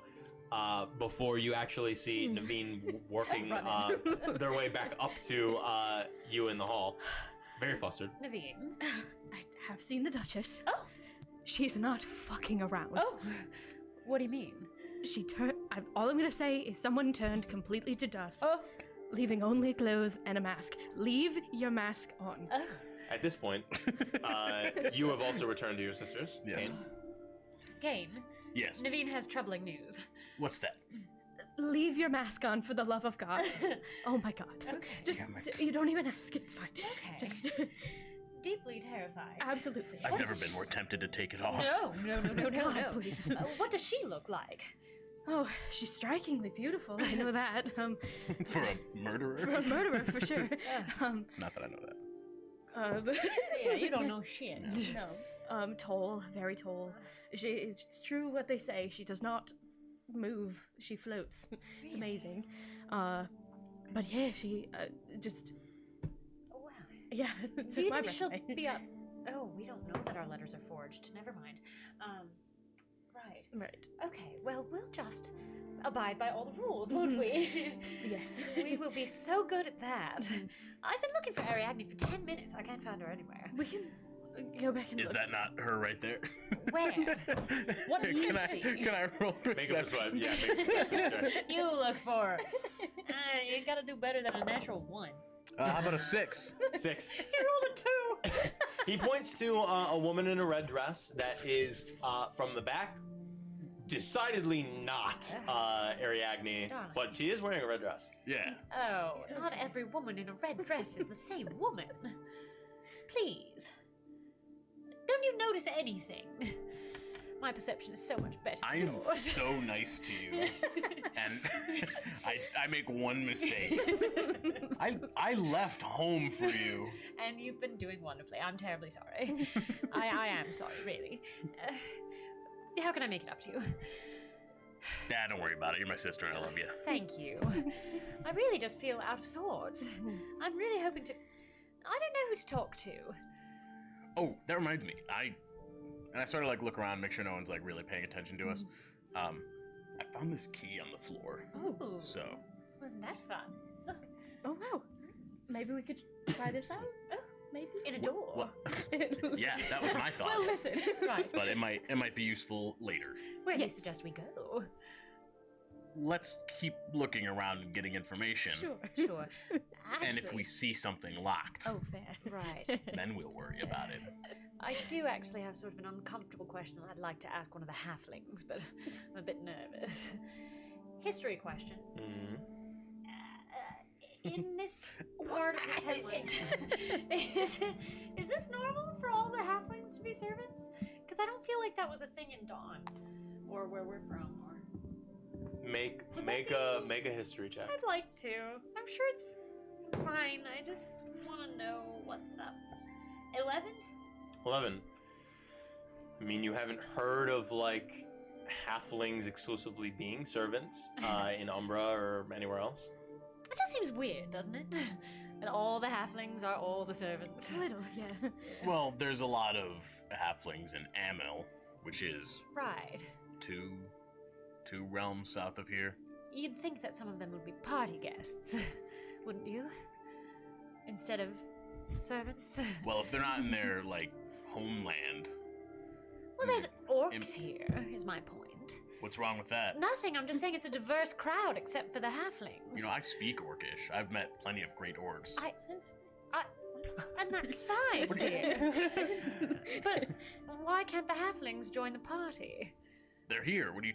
You know what I mean. Why can't they dress in fine clothes and dance and gamble? Gamble, gamble. Too. Gamble. Gamble, yeah. It's odd. Yes, I would agree. Is there anything interesting in this room? I'm zoning out of it. Make a perception check. I want to go talk to a halfling. 12. 12. You look around. You do see that there is a another rather interesting looking person. It seems to be a tiefling. Thank you, like me. Who is dressed in a well-pressed captain's uniform and Is your Castellan? Oh my gosh! and a half face mask depicting a fox. Can we go talk to him? Yes. The tufted ears of which are made from barber's cuttings, and they are blended well into her own hair, which is pulled back out of her face into like I was a gonna say, I bun. don't think we said gender at all. No, we didn't. We were making an assumption. Yes, I got excited. He would've She's been leaning alive at against this one of the point. gilded columns near the staircase that leads up to a second floor, just sort of tapping her foot to the very light music that is just sort of permeating from the dance floor further away. You can hear that music still like echoing through the halls. She's holding a martini glass. Is she thick? Oh my god.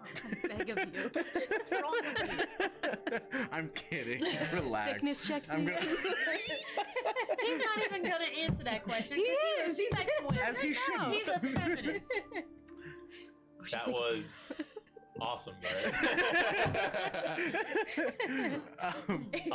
Her figure is shrouded by the captain's captain's jacket, yeah, garb. of Right. course.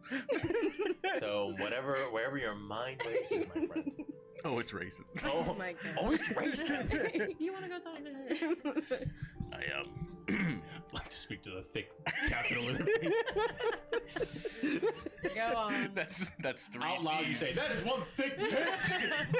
Hey, that's not in the rules of football. Hey, it says right here in my notes. I can be a misogynist. It doesn't say that I can't say that's a thick bitch. It doesn't say don't objectify women on the 5 rule. Did I see number 6? Don't objectify women? No, fuck you.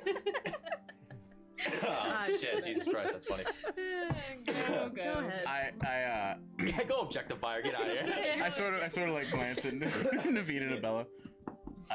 I'll be back. I understand. Yeah. And I approach the thick tiefling captain. Yeah, for sure. And I sort of, cause she's like leaning against, you said like a banister, right, or something? A gilded column. Gilded column, cool. I'm gonna sort of lean next to her and just be like, sorry if I'm intruding, but you're very beautiful and I wanted to make your acquaintance. Make a perception or persuasion check Okay. with advantage. Yeah! Ooh. You did it, Noble. 10. I rolled a 3 and an 8. Well, thank you very much. My name is Lassel. Captain Lassel. Captain Lassel. I want My name is Kane. Kane Lavari. Pleasure to meet you, Kane. You're rather well fit. Yeah, I've been working on these for a while, but I just realized You're that rather was thick. such an awkward thing. I'm trying not to. I could say the same for yourself. I try my best. So what brings you to the party?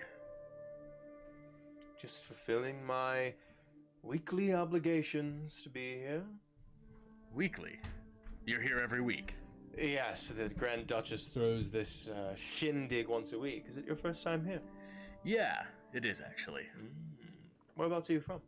I'm from, not Umbra, Dawn.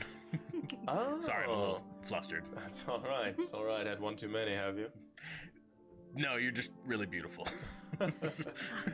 Flattery will get you everywhere. So, Dawn, a little far south for you. Are you cold up here? I find I'm never too cold. Got a lot of insulation. And are you here with anyone? You know, I'm here with my sisters, but I wouldn't mind leaving with someone else. Rather forward. I've seen you in years. Southern folk. Not thinking with this head. Very nice. Very nice. Very solid. Very good. Wow. She says, rather forward, you southern folk. It might just be me, to be honest. Well, that's all right. Your sisters, where are they? Can I see them from where I am? Yeah, because I could see her. So, I sort of like, there they are. The tiefling that. What just fell out? It's another key. Oh fuck! Silver key. That one right there is Naveen, and the one right next to her is Abella. Abella is her name, not Isabella. Understood. Yes. She sort of flickers a little wave to you all, and just. Oh, okay. As they come over, so do you work for the Duchess then? Yes. Okay. Yes, I do. I am a captain of the city guard. Oh. Wow. Do you like it? She just sort of eyes you. Couldn't just be me. No. You're really not from around here. My apologies. My sisters aren't quite as refined as I am. Oh boy. She chuckles at that, and she says, "Well, dear, you simply ought to have to teach them, won't you?" And she takes a final sip of her drink and begins to shuffle away. Abella. I'm sorry. Fuck. We all do it. Do you know how close I was to? I mean, what? getting information. Who are That was you? the captain of the city guard. Go ask her something, then go talk to her continually. I'm sure she won't be put off. I think she's already put off. I'm gonna have to give her some time. I'll come back to it. Fine. Sorry. That is my bad. I may not be smart, but I am somewhat wise. I know. Ugh, my bad. Won't happen again, probably. Fuck. We're good at these rules. Yeah, you guys are doing great. So, what about are you guys doing now? Where the fuck is Ariadne? I'm crying. Make a perception check. I lost my thick teeth tiefling captain. 14. 14. You take a look around, and you do not see Ariadne in the hall around in the main hall. However, you do see, sort of tossed a little to the side near the entrance of the door, off like maybe towards a corner. You can see that there's like this weird like little flopped like lob of something like in the corner. Okay, I promise not to ask any questions, but I'm going over there. Anyone like to join? Okay. That's a question. To you. Son of a bitch. Let's go to the corner. I'm gonna kind of make a loop and just see if there's anything interesting around. You guys have fun socializing if you can figure it out. I'll be so good at it this time. Okay. I'm gonna come with you. Thank you. Yes. You head over there. Yes. Okay. Keep each other in check. Yes. Good idea. It's just politeness and Dawn. You ask questions. It's simple. It's the right thing to do. You head over to the corner and you find that there is a sort of tossed to the side little coin purse. Just off in the corner of the room. No one seems to be paying attention to it. Can I root through it? Yeah, you take a little look through it. Go ahead and make an investigation check. I'm not sure. I'll keep watch. All right. Let's see. 16. 16.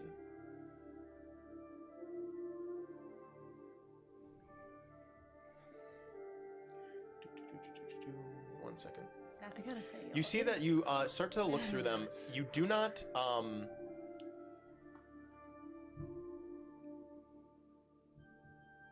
You don't find much in here. However, you do find a pair of earrings inside that are like two little ruby earrings that, upon closer inspection, where you almost immediately assume them to be just like sort of like little faux ruby earrings. Upon closer inspection, these look actually pretty real, which is odd considering a lot of the guests here are wearing like fake shit. Yeah. So it's very interesting. When we met Ariadne earlier, her dress looked legit or fake? Her dress looked legit, as far as you could tell. You didn't really do like a super close inspection or anything, but The Duchess is also wearing red. yes. Noted. Sorry. Noted. But why would the... Yeah, alright. Well, shoot. I'll look around for ladies who look like they have their ears pierced but aren't wearing any earrings. Kane, what were you doing? I was just sort of doing a loop around the like grand entrance or And grand hall. Naveen, you were with... I'm with Abella. Okay.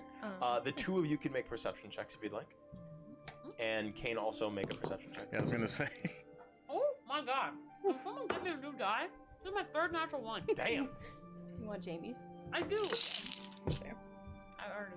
Thank you, though. It was My perception, failing right? enemy this one. Or That's fair. persuade. Wait, Never mind. I'm sorry. I was so aggressive. was it perception? Yes. Okay, thank you. Sorry. So that is that is a natural 19. Natural 19, a natural 1, and 18. 18. Abella, you look around and you're just like, oh, fuck, like you're like a lot of this stuff is not adding up. You're a little stressed because you broke etiquette. Yes. I am stressed. It's okay. And you haven't really found out any information about Radiga. Unfortunately. I You know. do know like maybe one or two things from I think from Lyle or Yes. Naveen Yes. learned one or two things from Lyle, but Naveen has not told you about that Right. yet. I thought maybe Um, we could just pretend that, like, because instead of me having to relay the information and take it, can I do You that could now? just Yeah, you I can relay relay the that, sure. You information. can just I'm say I gonna relay relay the information. Okay. to So you found out a couple things from Naveen. Mhm. But yeah, you're just like, oh god, shit's going around. Naveen and Kane, as you guys are both looking around, and Kane, you're just sort of separating yourself from the sisters a little bit. You see that out of one of the hallways where LaSalle sort of walked away from you from, two folk in chainmail garb and another folk in sort of like a more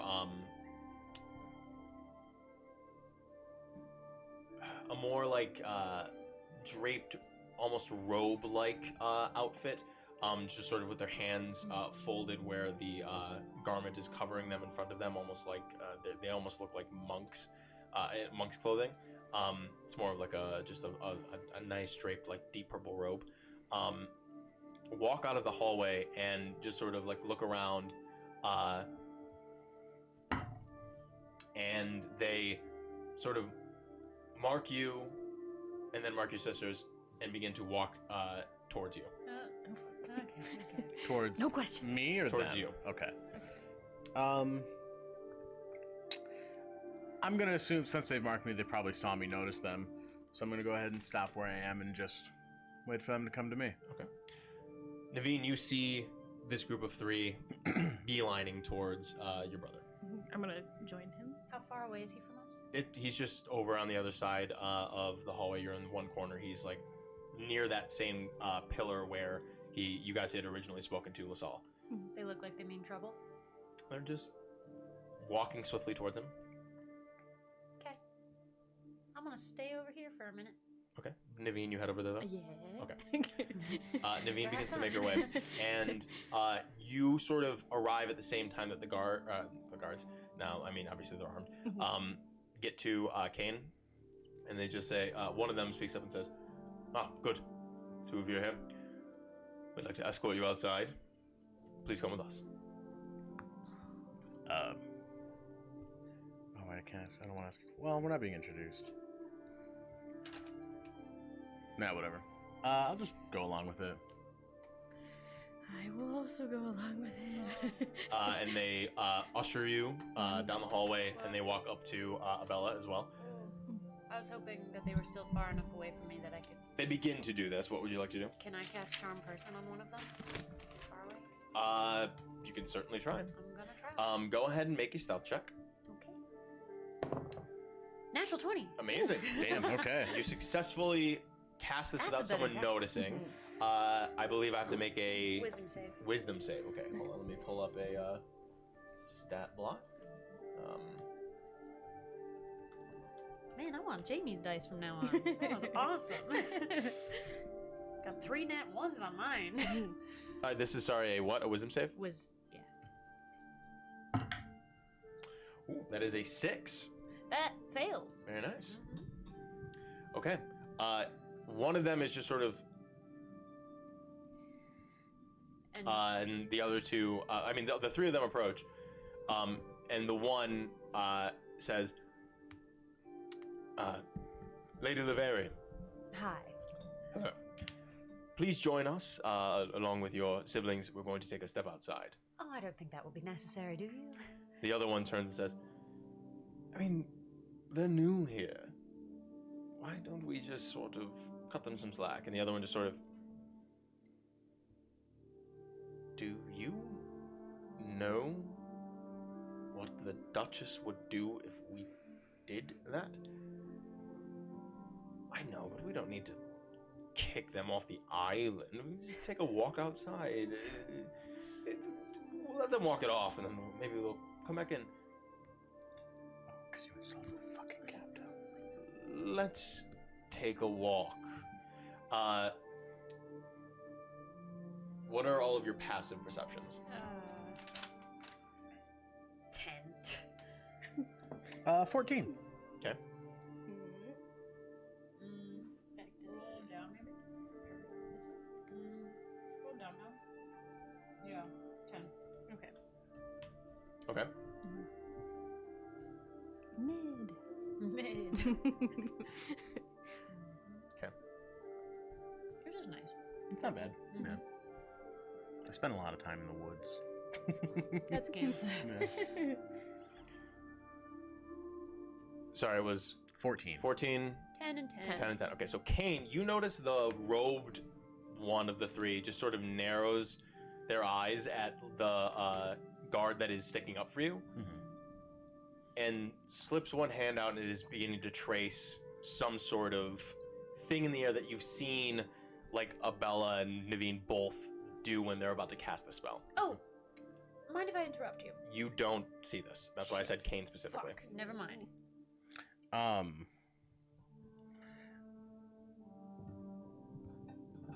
I just lean over and I'm like, I don't whisper, but I'm gonna say it That's loudly. fine. Yeah. She's about to cast some sort of spell. Right. We're taking a walk outside, you said. And the other guard just sort of, yes, we are meant to escort you from the premises. Oh, permanently. And he looks at the other guard who is charmed. That's the idea. We don't necessarily know that yet. We're just gonna go get some fresh air. I can explain some things outside. I guess he will be explaining some things outside. Follow me, please. And he begins to make his way as the other charmed one sort of very gently ushers you along. Okay. Sure. Look around for doors. Keys and locks and shit. As we're walking, I'm going to make some conversation to hopefully distract them from whatever these two might end up doing. Like, well, as we're walking, if you don't mind, I'd like to make your acquaintance officially. And I'm assuming they're behind us, but like whatever. Which are you speaking to? I'm any of them. Okay. I mean, maybe all three of them. Doesn't matter. Sure. You seem to have the better of me, knowing that I am Kane Laveri. The charmed one turns to you and says, yes, sorry about all of this. Sarlin is the name. Yes, well, we work for the city, and the other one just sort of slaps him on the side and says, we will explain when we are outside. They seem to be distracted with this, though. So, Yeah. Are you two doing something? Not for the moment. Okay. All right. They usher you outside. And we will take a break right there and see what happens next on this little fun masquerade adventure. Thanks for joining with us, you guys. We'll be right back. We're going to get some more snacks, use the restroom, grab a drink or something like that. So you do the same. We will be back in about 10 or so minutes. So thank you very much. Hold on. I'm gonna set myself up. I have to do this shit myself. So we will be right back. See you soon.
Welcome back.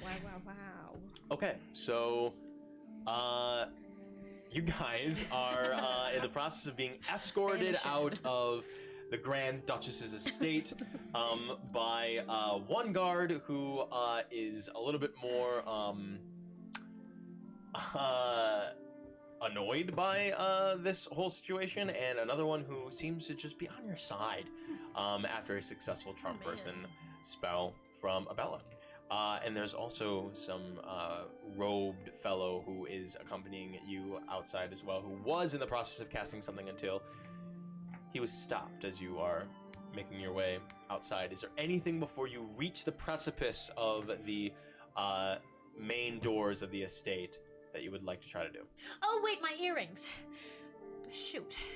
Have you seen little ruby earrings anywhere? They came off earlier, and I would hate to leave without them. Well, that's too bad. And the other guard says, "Oh, hold on. Whereabouts did you leave them? I could go look for them." They were somewhere in the dancing room. All right. Well, I will go look. Just if they can wait outside. Sure, I will stand with them outside while you go look for the earrings. If you are not back in 10 minutes, then we are going to move along. Thank you.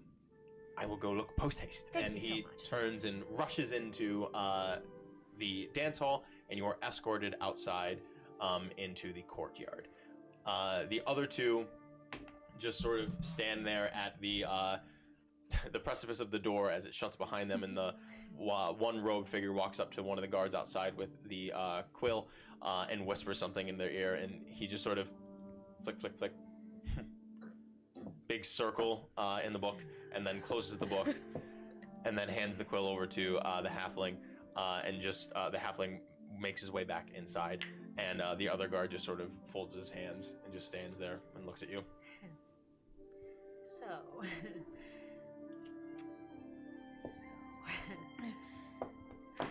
this has been a fun party. I'm sure it was. Do lots of people leave early? Here and there. Do you enjoy the process of escorting them outside? No, it's rather annoying, to be honest with you. Do you get to dance when you're not escorting people? No. What do you do? We are here to keep the peace and to make sure fools do not anger the Duchess. It would be very unwise. Does she have a temper? She has a way of doing things that is absolute. Well, good for her. I think that's admirable. Sort of like another person I've heard of. What's her name? Radiga something? You must have heard of her too. Make a persuasion check. Persuasion check. Make a persuasion check. Dirty 20.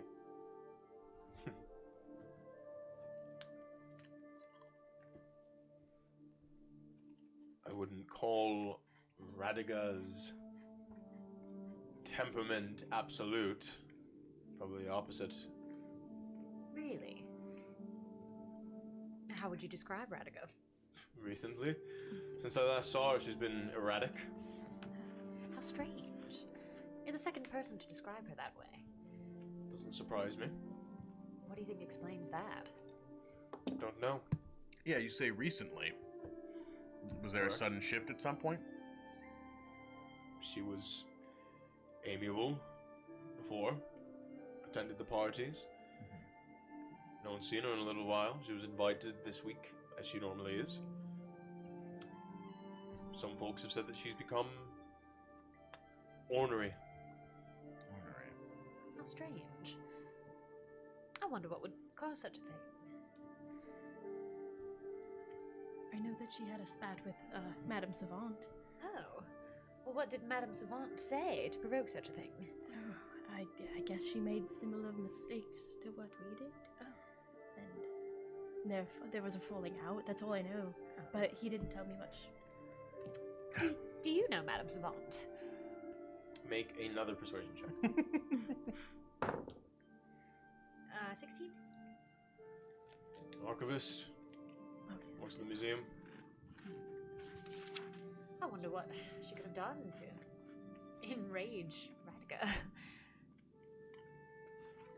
Weird. Archivists, you know, they seem so sweet. Well, I do wish I could go back inside and find my earrings. Probably do it a little quicker.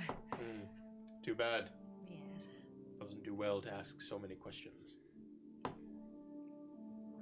Right. You're right, of course. It's just, it's different where we're from. It's rude Clearly. not to ask questions.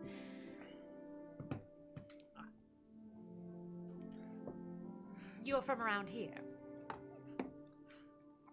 Your whole life? You ask a lot of questions. I do. I'm already being kicked out of the party, I figure. What harm can it do? 3 more minutes. He just sort of leans up against the wall.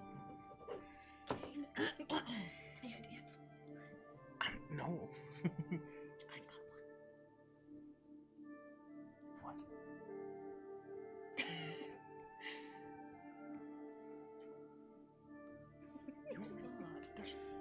You could stop. We're in the middle of a, like, out of character. We're Outside. outside, but there's like Alone. people here. No, we're not alone. Outside? There are some people in the courtyard. Yeah. Not like a lot, but there are some I people in the thought we were courtyard. alone. But I would be spotted if I were to assault someone. Look, I'm just going to go walk over there and let you alone for a while. You've been pestered by me enough. I'll be 30 feet that way. All right. Sir, if you don't mind, I'd like to request that you pass my apologies along to the captain. We were hitting it off before my sister sort of came in and ruined the moment. Heard. I was hoping to walk over there and that they would be engaged in such a lively and enriching discussion I could cast Charm Person on them without him Make a noticing. stealth check. I will. Oh, 10. 10. You begin to weave the incantations once more and begin to utter the spell. What does it save again? 13. He fails. You feel the first charm fade and the second charm take hold. I can only do one at a time. It's concentration, right? I don't know. It doesn't say that on the thing. You certainly can't have more than. There's no way you can have more than one. Let me go check I it out. believe you. It just doesn't say that on the piece of paper. Oh fuck. Shit. You say a few more. It might not be concentration, but there's no way that you can have more than one. You attempt to charm a humanoid you can see within range. You must make a wisdom saving throw and does so with advantage if you or your companions are fighting it. If it fails the saving throw, it is charmed by you until the spell ends or until you and your companions do anything harmful to it. The charmed creature regards you as a friendly acquaintance. When the spell ends, the creature knows it was charmed by you. It doesn't say anything about that, but there's no way that you can do that to more than one Why not? person at a time. Hold on. I have 2 spell slots. Yeah. Don't say anything. I think it's just generally not feasible to do to 2 people. Yeah, because normally they're both still right there. Yeah. But that guy walked away. Is the robe guy still there? The rogue guy is there. Okay. I'm a fucking rogue guy. Shit. I still have friends. True. Which you cast on yourself to make yourself more charming, basically. Yep. Which you could do. One. It's a cantrip? Yeah. Cast friends, for the love of God. You're not even going to use a spell slot on Yeah. it. Please cast it. Okay. It's a great idea. Okay.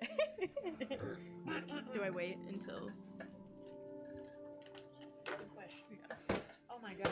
But also, yeah, we just know that like they're gonna that happens after, so we need to. Yep. Run. How long does it last? Okay, well you can. So I know if you Use it wisely. upcharge it, like if you use a 3rd level spell slot to cast Charm Person, you can charm one additional person with the one cast, but I am trying to figure out if you can cast it 2 times on 2 different If you people. cast it at a 3rd level, it does that? It's a level above whatever. What is so actually second level you can cast it on 2 people at the same time. 3rd level it's 3 people at the same time. I was gonna say if it's 3rd level, then there's no way you can cast it twice on the same person at 1st level. Otherwise, you would just keep doing that. Person. I 2 feel like different we can do this. I don't see why not. on I 2 don't see anything about it. different targets. Ultimately, I mean, like, you're the DM. You can tell me no if you want to, but Hold on one sec.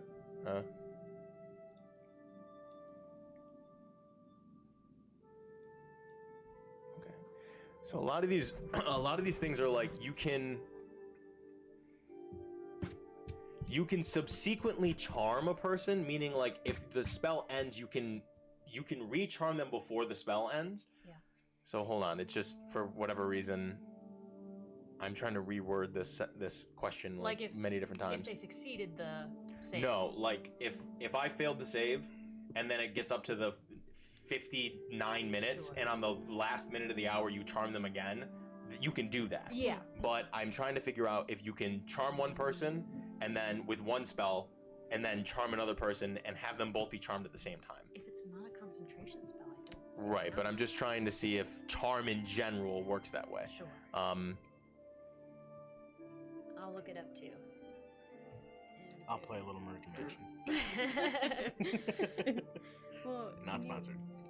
I think it should be. What's up? It doesn't require concentration.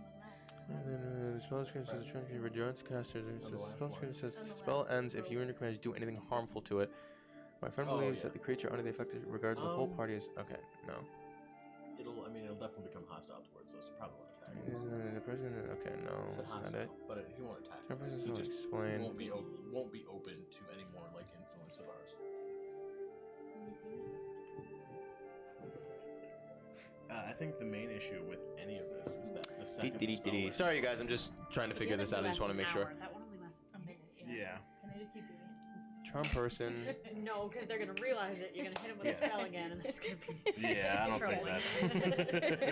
Gotcha. Okay. You can still do it, but only if it's gonna be like you're handling all the talking. You know what I mean? Yeah. Because it's not charming them; it's making you charming. Yeah. Mm-hmm. Mhm. Well, it does still do something to them because they know that you cast the spell Yeah. afterwards. I'll hold tight for now. Okay. I'm notoriously bad at the dogging part. You're doing great. You're doing Wow. a great Yeah. No. I guess you can do it. That's Hell yeah. wild. Thank you.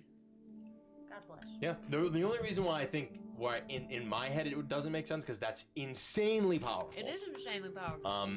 But I'll allow it because Raw doesn't say anything that doesn't have. There's no. Yeah. Apparently there's no rules as written reason why you can't do that. So fuck Thank it. you. They are both charmed. He just sort of looks at you. I'll pass it on to. Thanks, I appreciate it. I'm sorry. Abella. Yes. I'm sorry about all this.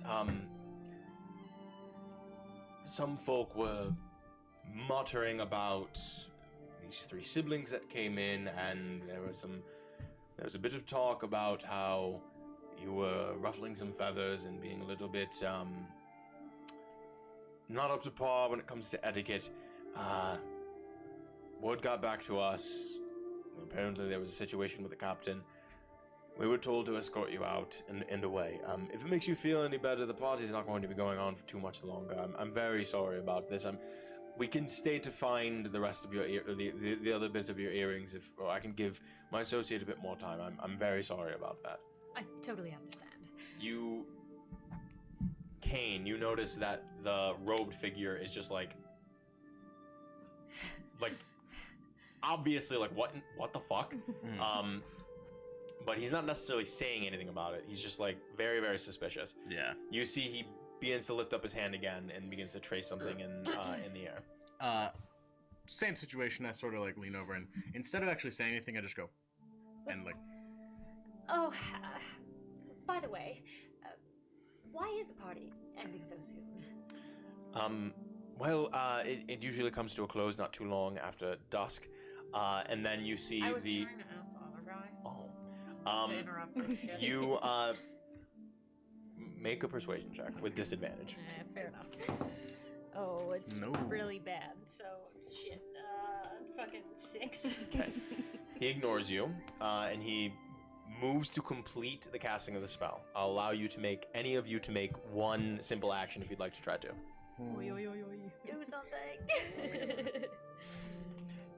Let me get out No. my character Okay. sheet. Oh, No. God. I don't think now's the time. Okay. But check out. You could do. That's a great like distraction thing to do. Anything with this. If you just Okay. want to like get someone's attention somewhere else for The a second. like guests of the. Sure. Okay. Make some crazy noise or bright lights or colors or slam a Yeah. window or. Yeah. Yeah. Okay. Oh yeah. Okay. So I'm gonna cast Thaumaturgy.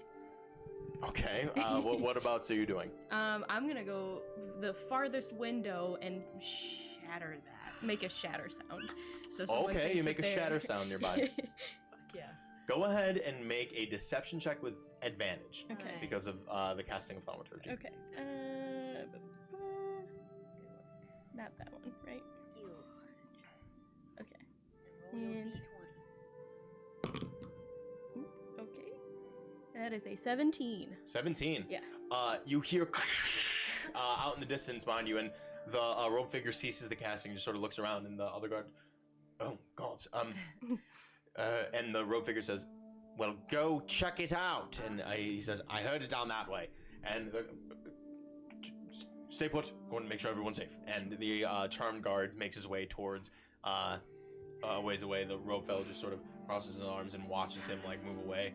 And every once in a while, Kane, you can see that he slips the side eye towards you guys. He's not casting anything, but he's definitely not leaving you. Right.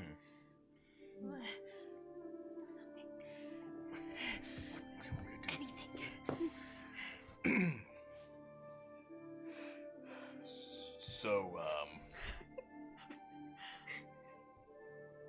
I'm Kane. Refusing to ask questions. I'm sorry. Ever. Excuse me. At this point, the robe figure is simply just like, I know who you are. Do your dance.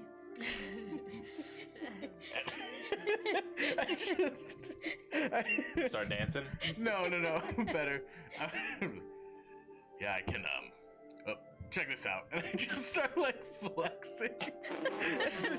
Please, whatever check you make me do for this, let me add strength. Go for it. Go for it.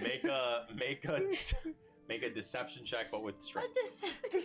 Deception to like make Yeah. him look at you instead of somewhere else. Yeah. Why can't I scroll up? Incredible. I can't get to deception. You'll never get there. I don't think I have proficiency, so I think I'm just adding 4, but I want to make 100% sure. Oh my god. Yeah, I am just adding Roll 4. your dice. 12. 12. You just start. And the robe guy just is like.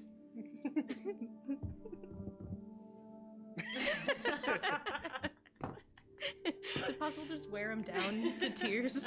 I'm just saying, how often do you see a half elf built It's true. like this? Look at him. Look at him. So handsome. Ooh.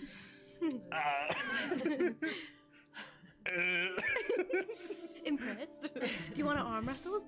No, I'm alright. Wow. I'm like sweating. Thank you. Out of breath. You just did like a Mr. Olympia routine. Like, I'm gonna blow up. Listen, flexing takes energy. At this point, the other guard returns, and the original charmed guard also enters from outside.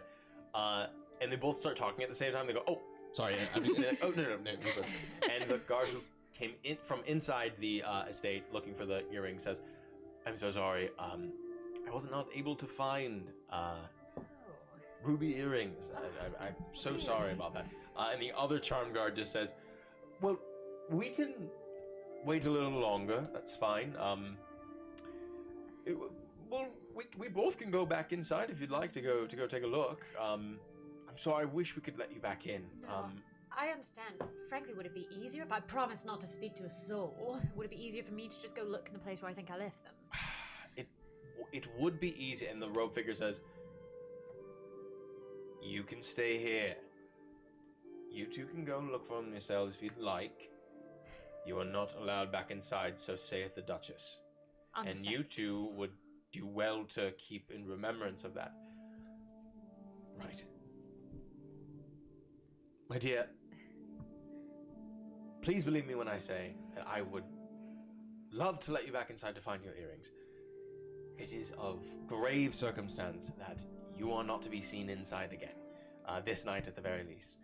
The Duchess would be very, very upset, and I would be devastated to find out that you would not be able to make it back outside ever again. Oh, thank you. I really appreciate it. It's just such a shame. I just wanted to know what everyone was saying about this Radica person. There's been such gossip, and I'm just trying to piece it together. It's just such a sad situation. I've heard that she hadn't been seen for a while. She was expected at the party, and I think someone's had mentioned that she showed up, accosted. Miss Savant. Madame Savant. Yes. They were supposed to meet up with them, I think, and then there was some sort of interaction, and then they left early, which was rather odd. I mean, the whole situation was odd, to be honest with you. It usually never happens like that. I can't imagine what the Duchess was thinking or feeling. They left already? Yes. Oh. Some time ago. It does seem sort of out of character, from what I've heard. You don't think there's any possibility it could be someone else disguised as Radica, or Madame Savant, for that matter? Oh my. That would be something. It would. I don't know. I don't know, my dear. I'm sorry. You say she hasn't been seen in a while. She lives in town, right? She does, yes. As far as I know. No one went and, checked on her? Oh, I'm not entirely sure where she lives. Oh, well, I guess that makes sense. Sad. Well, fair enough. Do you want to ask about your... Or not? Your... Or you don't have to. Just a thought. Leaning over to whisper, that might be our way back inside. Gotcha, right. Don't Do you want me to get No. rid of it? Certainly not. Wow, what a shame. Should we just exit ourselves then? Or stay out here in the courtyard? Well, it is our duty to escort you to the docks. To the docks? So we can escort you back to the city if you like. Oh. Look, you were going to make one more round and check for my earrings? We can do that, yes. Oh, thank you so much. All I do right. appreciate it. And they scurry back inside. Do we fucking kill this guy? Again, there are witnesses. There are people around. How far away are these other people in the courtyard? 40, 30 feet away. Ah. They're chilling in the courtyard. Could I perhaps crush this person's skull stealthily? You can certainly try. I'm certainly not going Alrighty, to. attaboy. Attaboy. Look, I'm so distressed. Let me just pace for a little while. I'm going to go walk over there. I'm just gonna go pace over there. Okay. And fuck, I can't actually do the thing I wanted to do. Shit, God. Shit. There's a part. What did you want to do? I don't have any more spell slots, so it doesn't Rest matter. in peace. All right. Red. R.I.P. I kind of wanted to be like, hey, do you accept bribes? Hey, if I gave you some gold, would you? I mean, it's my funeral. I don't know. Oh, fuck. Fucking. God. What is so this courtyard area we're in? Is there any other Could door just near make us the besides the temple. one right here? Not in the immediate vicinity, but Mhm. you could attempt to meander around if you'd like. Yeah, I'd like to meander around a little bit. Yeah. Nice to be, You begin to meander. Below The this robe monkey figure way. just sort of leans up against the wall near the door, Mhm. and just sort of at this, he's just fucking over it at this point. Yeah. He's just whatever. But you're on a fucking island. He's like, where are you gonna go? Yeah, You know I'm what I not. I'm not. It's not like I'm checking walls or exactly. some shit. Go ahead and Wandering. make a perception check. Sure, I've been making a lot of these. How long's it been since I cast the first spell? 15 minutes. How long's a short rest?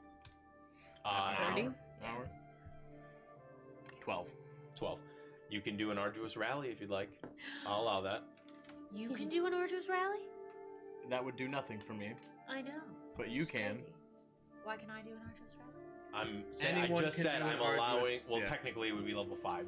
Or level Oh, okay. level 5. You're allowed to do it. But fuck it, I'll let you do an arduous rally. That's Something. that's a gamble.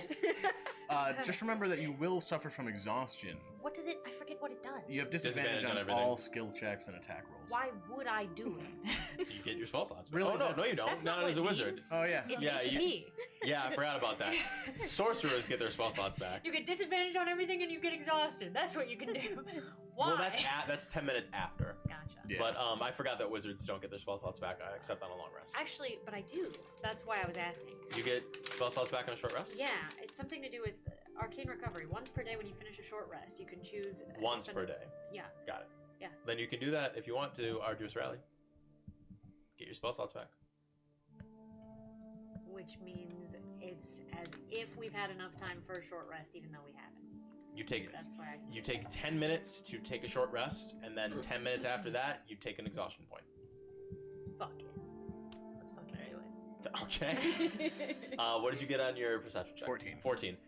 You look around. There are not doors, like they're not like side doors or anything like that. There is a balcony with a door that there are like 1 or 2 people looking out towards the cerulean on the right side. But there are no doors on the bottom level of the estate on like the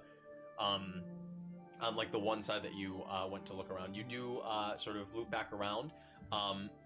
There is a you loop around to the back and you see that there is a door on the back side, but there's like a bunch of people like out in like the sort of backyard like courtyard area as well. And you sort of peek around and there are a handful of guards around there too. So you can take that information as you will. Your sisters seem to be in the process of like taking things out and like getting themselves ready for something. That balcony, was that in view of the robed figure? No. The robed figure is up against the wall in the front. This is on the right side of the building, so it would be out of his sight.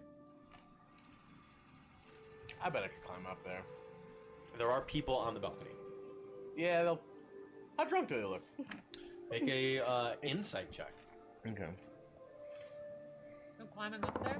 Thinking about it, that's a 17, baby. No, 17. 18, baby. 18. I mean, from here, like, they've definitely had a drink or two. For sure. I mean, like, they look like they're having a good time. They're being loud.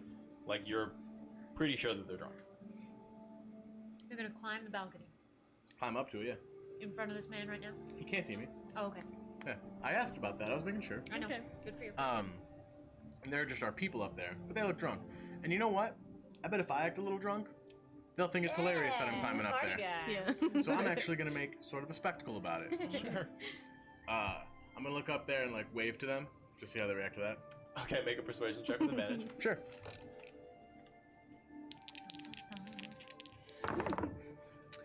15. 15. You wave up to them, and they just sort of like, oh, and they wave back down to you. Nice. If I call up, that would be audible to the monk guy, right? Probably. You don't know. Okay. I'm gonna, like, as they wave back, I'm just gonna go, and I'm gonna try to climb up to this balcony. Fuck it. Yeah.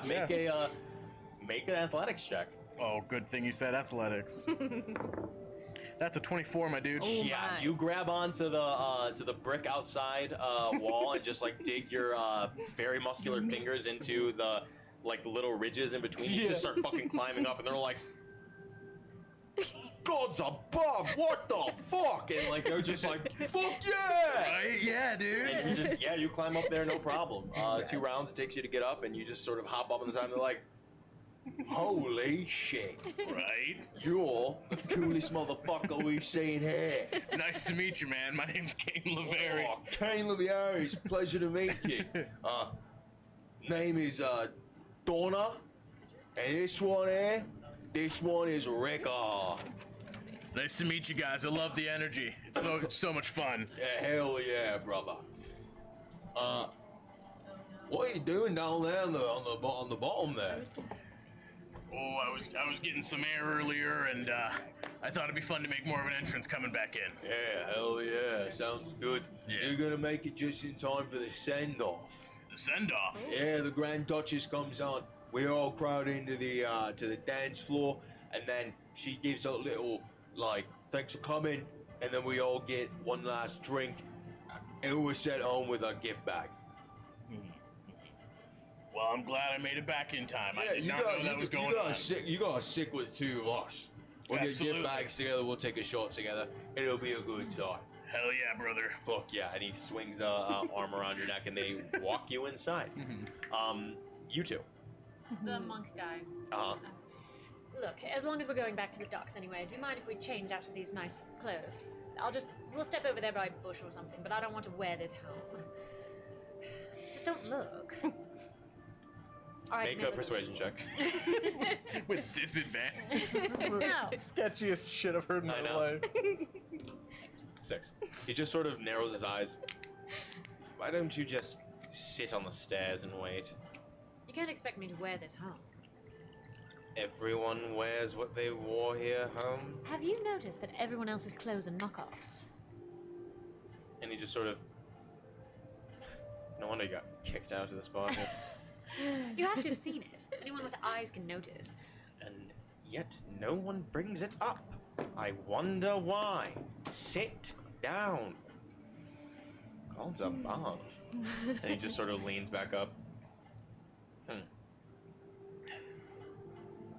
You there? And he calls to the guard that was just sort of standing out, waiting, who had originally had the book. Go around the back and check on that brother. Been a little long. And he begins to make his way to the side. Let's see if I get killed in the one shot. I'm just gonna casually pace Sit around. back down. You've made a lot of faux pas. I've made 0. Yeah, here we are. So I'm hoping maybe that'll give me some Kayla, leeway. is there anything that you wanted to try to do? Not yet. Okay. What are your available spells? I'm very interested. So I both have. Blah, blah, blah. You got some good ones in Yes, I have absorb elements, Ooh, very smart. Very and I good. have witch bolt. I say, fucking hit him with the witch bolt and then I'll Truly? knock him out. Okay, Get him. you know what? Let's fucking kill this guy. Yeah, I'm so tired of it. You want to witch bolt him? Yeah, I'll witch Get him. bolt him. All right. party Yeah, started. sure. Fuck it. Let's throw some fucking I'm tired of battle this music shit. in there. Why the fuck not? That's hilarious. Let me pull that up. That's so funny. You guys are hilarious. I love it. Yeah, fuck it. It's a one shot. Who gives a shit? Yeah. Who gives a shit? We died. We died in the. Well, you guys died in the. Yeah, last we all one. got Yeah, yeah. That's good shit.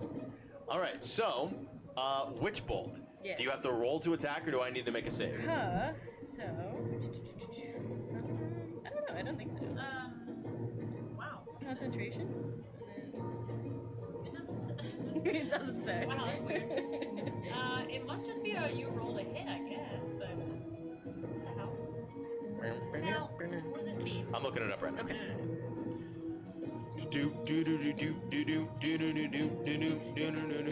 It is a hit. Yeah, range spell attack.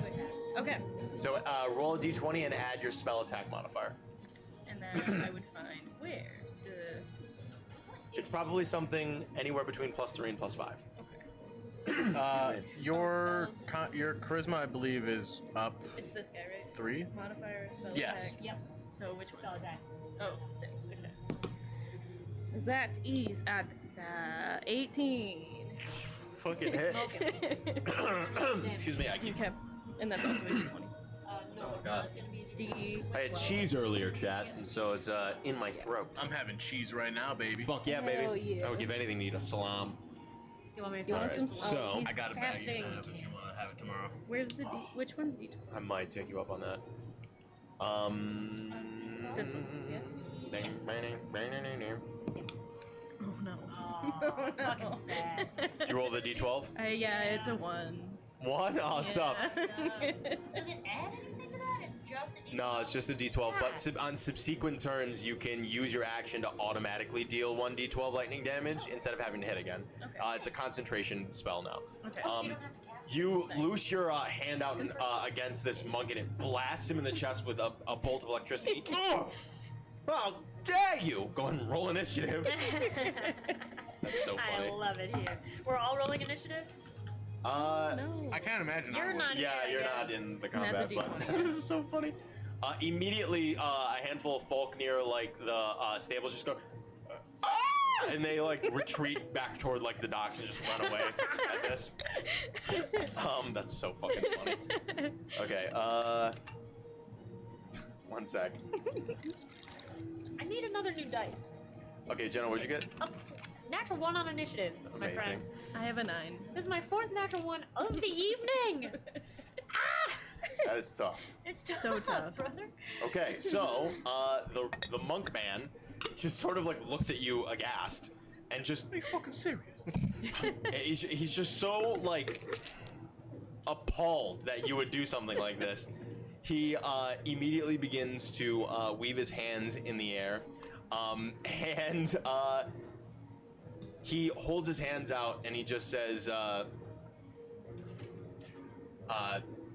"You're not making this easy," and he is going to fire off magic missile at you. Oh shit. There is no save. This automatically hits. Okay. You suffer Oh boy, I suffer. Now you don't. 4 points of force damage as a purple bolt slams against your shoulder, nearly knocking you over. You know what I don't have? Healing spells. God, no one does. Nobody took those. Oh, No. It's 3d4. No. isn't it? 3d4, yeah. No. That's outside. That might wipe you, dude. What the fuck?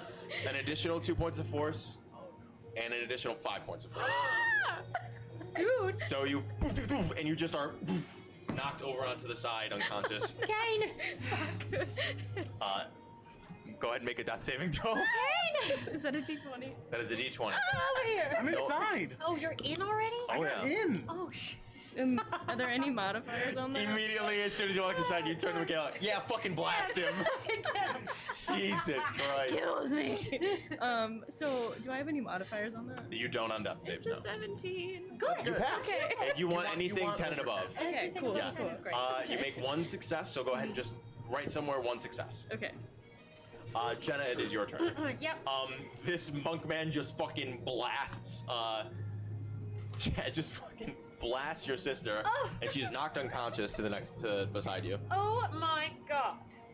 Why was that necessary? I'm gonna You hit him. shocked me. I'm not gonna fucking hit him. It's a 7 on Ray of Frost. Unfortunately, Ray of Frost is gonna miss. That's fucked up. Noted. Bonus action. Yeah, what can I do as a bonus action? Yeah. Fucking nothing. Can I just hit him? No. Can Cannot I do just, that. hate him. Can I just get up in his fucking grill? Fuck. Bitch. Or can I? I mean, you have movement, It's not and a talking bonus is a free action. Can I go put a band-aid on my sister? Unfortunately, that is not a bonus action. If you were Taj, that would have been a bonus action. But you are not. Damn it. So it is. I'm sorry. It is the monk man's turn again. And he's gonna turn to you, and say, he'll hold up his hand and say, "I will give you a chance to come peacefully. I am escorting you off this Ugh. island." Fine. Fix my sister. And he just sort of looks around. Look, it's my fault. It's not her fault. I understand that. Help her. I don't know how. Magic. I'm not a diviner. You're just as useless as I am. Call someone. Don't you have a medic here? He walks up to the door, raps on it, and like pops it open and says, "Hey, is there a doctor in the house?" Good. He's back his turn to you. Are you doing anything or make another death save, Michaela? You can use an action to try to stabilize her. However, It's an if 11. You Good. pass. Two You can use an passes. action to try to stabilize her. If you fail, I believe that's that is either 1 or 2 death save No, fails. it cannot. But let me double check. Stabilize medicine check. All right, you can use your action to administer first aid to an unconscious creature and attempt to stabilize it, which requires a successful D10 medicine check. A stable creature doesn't make death saving throws, even though it has 0 hit points, but it does remain unconscious. One sec. He's grabbing. If you only the creature can release stabilize, it is killed by death saving throw. Creature stops being stable and must make death saving throws again if it takes any damage. Because I can do some shit if I get back up. Stable creature. I'll be back up until a doctor cures you. Yeah. Because I can't get you up. Oi. Yeah, if you fail the save, they take a failure. Shit. Okay. Fuck. I'm gonna. Okay, so you made 2 saves. I made so that's 2 great. saves. Or you can use your other action to do something. I mean, technically, Michaela still has 3 turns before they fail the whole thing. Yeah. So you don't necessarily need to use your action right now. Right. God, I guess I'll just wait. Do you do anything to the guard or to the monk man? No. Okay. The good news is medicine is intelligent. Oh no, it's wisdom. Never mind. It's wisdom, yeah. Kane, Heal myself. as you are moved through the party, you do hear from as you're moved into the hall at this point. You hear calling from the door, the same monk man saying, "Is there a doctor in the house or whatever?" And you see like a bunch of people turn and start murmuring like, "What?" And I recognize that it's that monk man. Oh yeah. Your drunk friends are like, What did they do? "A fucking doctor? What the fuck? Someone's fucking puking outside or something? What a pussy!" Derogatory. Crumpled. Derogatory. My- We got that. I have to know. I don't know if I would know that this is you guys, you know, because like there's part of me that's like, oh, I totally would assume it's them. You probably figured it You know what? I think I would be worried enough, even if I don't think it is them. I think so too. Yeah, I love my sisters, so I'm going to, like, you guys have fun and just. Oh, what the fuck? Yeah, you're bold. And you see the monk's eyes go wide, Oh no. and he just sort of like,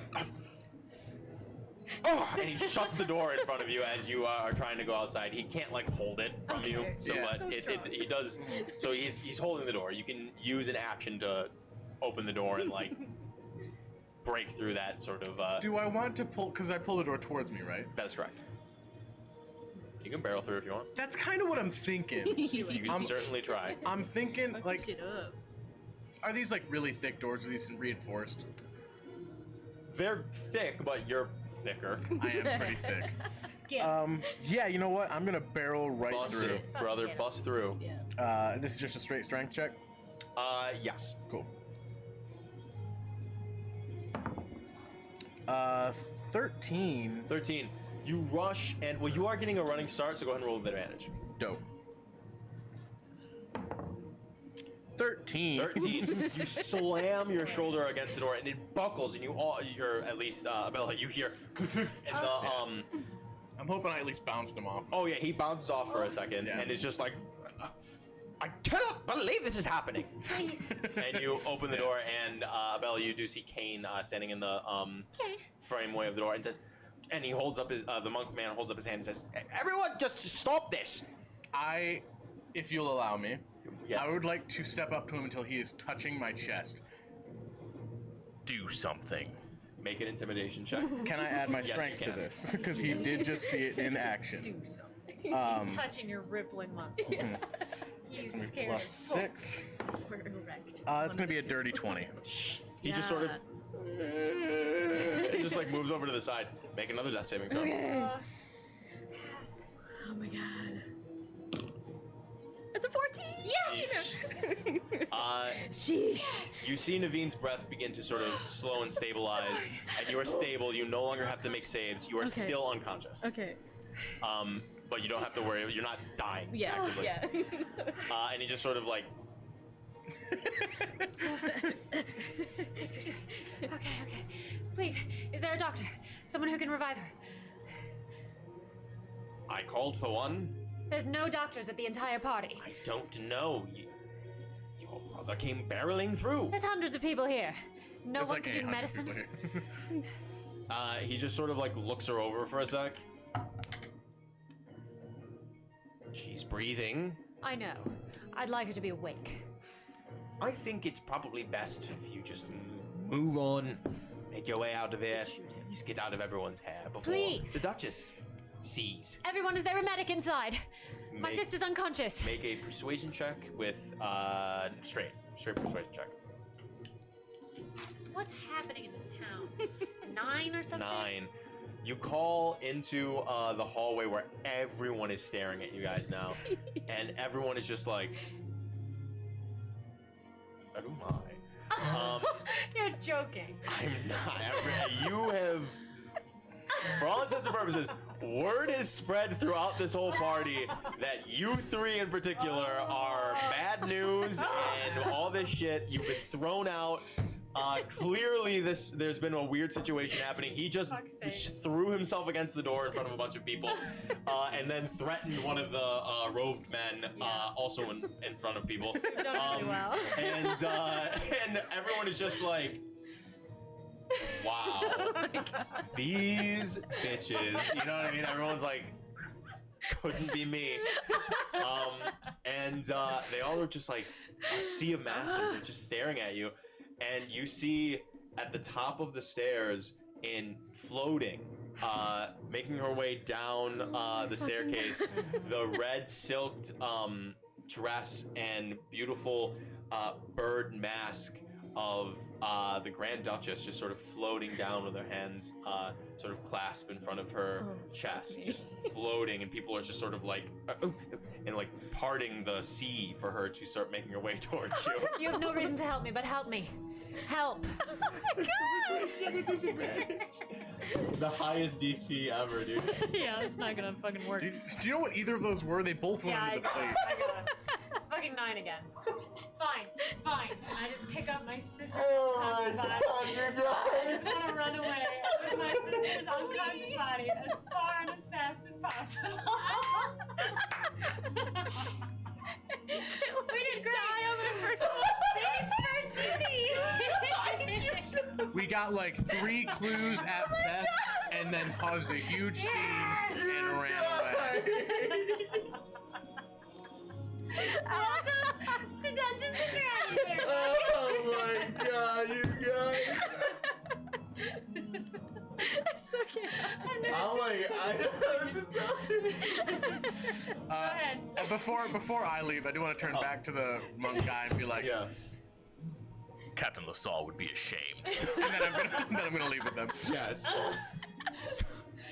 I'm fucking dead. Midnight Joker. What just happened, Aaron? Oh my god. Midnight Joker. Thank you for subscribing to Prime. Holy fuck, you guys. Sorry for it. I'm dead. This is so fucking funny. Yeah. You guys turn and I was in. I was back in. I know you you're were. in. Yeah, fucking blast him. Jesus Christ. I don't know anything. That was amazing. Seemed reasonable to me. Here's the thing. I totally get it. Sometimes the dice just are not fucking with you tonight. God. I would be so interested, because this is meant to be played at like official like Adventures League like Yeah. events where this is like a timed thing, and you're meant to play like opposite other tables that are playing the same thing at the same time. That's cool. And you can like gift certain things to other tables to give yourself boons and to help them out if Yeah. they're not doing well enough. And it's like timed, and you're meant to like people like it's supposed to be like, all right, this is the introduction portion. You get 30 minutes. You do this. All right, you write down everything that you can. If you miss something, oops, you missed something. We don't go back. Next hour is the masquerade ball. You get as many clues as you can. If you get so many faux pas, then you lose or whatever. It's like it's meant to be like competitive D&D, if that makes sense. I like it. I would have given anything for this to have happened at like an official fucking. That would have been so fucking funny. Ran? What the fuck? God damn, that is hilarious. Oh my god. Okay. Wow, absolutely incredible. Honest question. Yes. Is it physically possible for us to run away, or are we about to get smoked? And just What would you like to do? Because the idea is that it happened. The Grand Duchess disintegrates someone in the middle of the party so that you understand the risks of Right, doing right. certain things. I just think if we're about to get disintegrated, I'm gonna do something really badass, like tear off my mask. But if we're not about to get disintegrated, I'm gonna run away like a coward. So I'd like to know which. I'm pissing my pants, dude. Oh my god. Just tell me what badass thing you want to do, dude. Just tell Because we're me. gonna die. Just tell me. Actually, you picked the badass thing. Let's go. I out on did a- my badass. Yeah, he did. It was pretty I sick. was like, fuck you, monk. It was and I pretty left. tight. I just rip off my mask and I say, it's been a pleasure partying with you all. Have a wonderful evening. You're running with your sister. And you just start, Mr. Stark, I don't feel so good. And you fucking, and Kane, you just are like, fuck you to this one guy. And your fingers just, oh my god, you guys. Holy fuck, I love you guys so much. Wow. I can't believe I rolled up the worst type of character And for you this. killed all you did the I mean, holy fuck. Amazing. Fucking incredible. Wait. So she is not disintegrated yet? Naveen is No, still- you guys all just disintegrated. okay. Yeah. You're all. Oh, Naveen no. was just unconscious. No so, like, chance of yeah. saving. No, holy Not fuck. a fucking chance. Yeah, Okay. Chat, what'd you is, think? is Sal going to tell us what was supposed? Yes, I will tell you. I will use.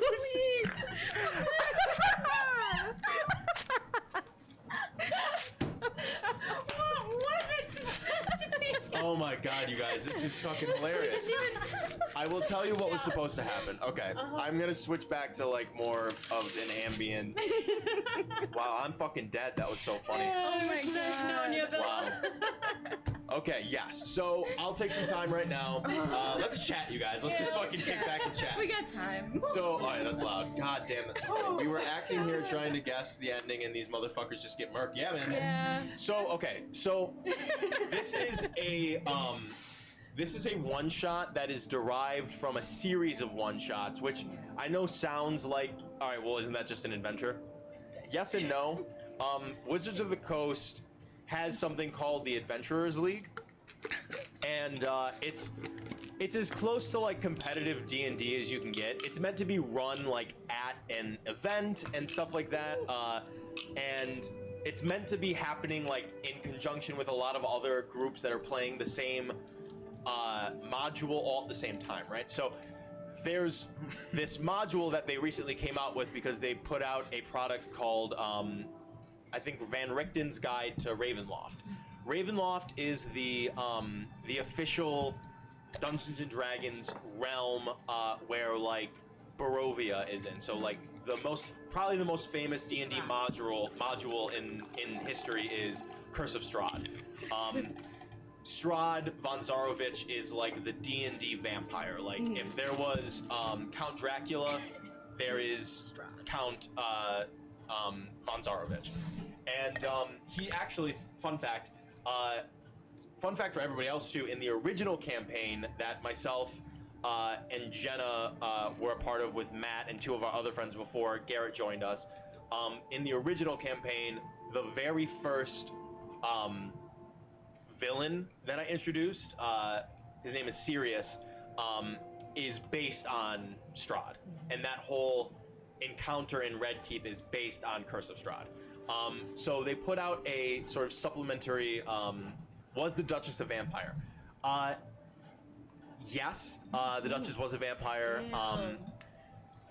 So there are realms in Ravenloft that exist inside like these little mist pockets. So Barovia is very famously surrounded by a shroud of mist. that you can't escape from, which is where I got the mist idea from for Red Keep. And each of the realms in Ravenloft are surrounded by this mist. And in each one of these realms, there is a Dark Lord who controls the realm, who is generally some undead person or some dark figure. And more often than not, they're vampires. The Baroness, or excuse me, the Duchess is a vampire. Strahd is considered the first vampire in D&D lore, which is why Sirius was the first vampire as well in our story. And so what was meant to happen is that you guys were supposed to go through the masquerade and find a bunch of clues. You found one clue. Which was? Which was that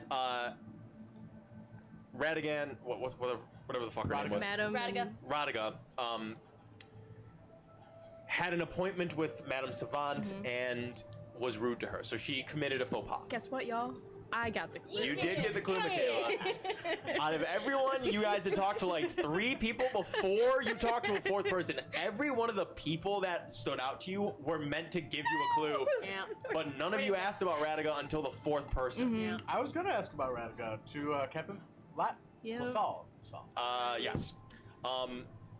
I was the But first one of your to sisters bring her committed a up. faux pas, Yeah. unfortunately, Right in which front of was the captain. in of front of the guard. captain, and it was also the 3rd faux pas.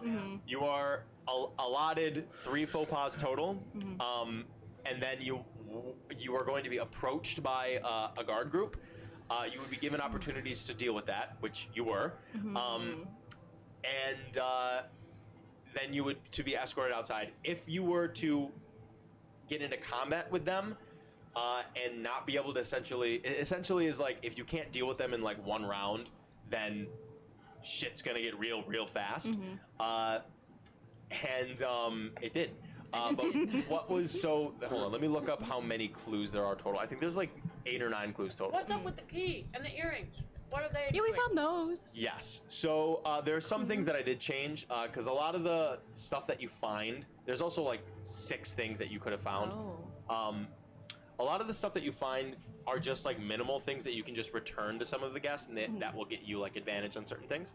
But I changed a handful of things to like be clues specific to Radiga. So the earrings originally are actually Captain LaSalle's earrings, and you can just return them to her and be like, "Hey, I found these." And the way you would have figured that out is there's an L. Originally, there's like they're well made, they're not rubies.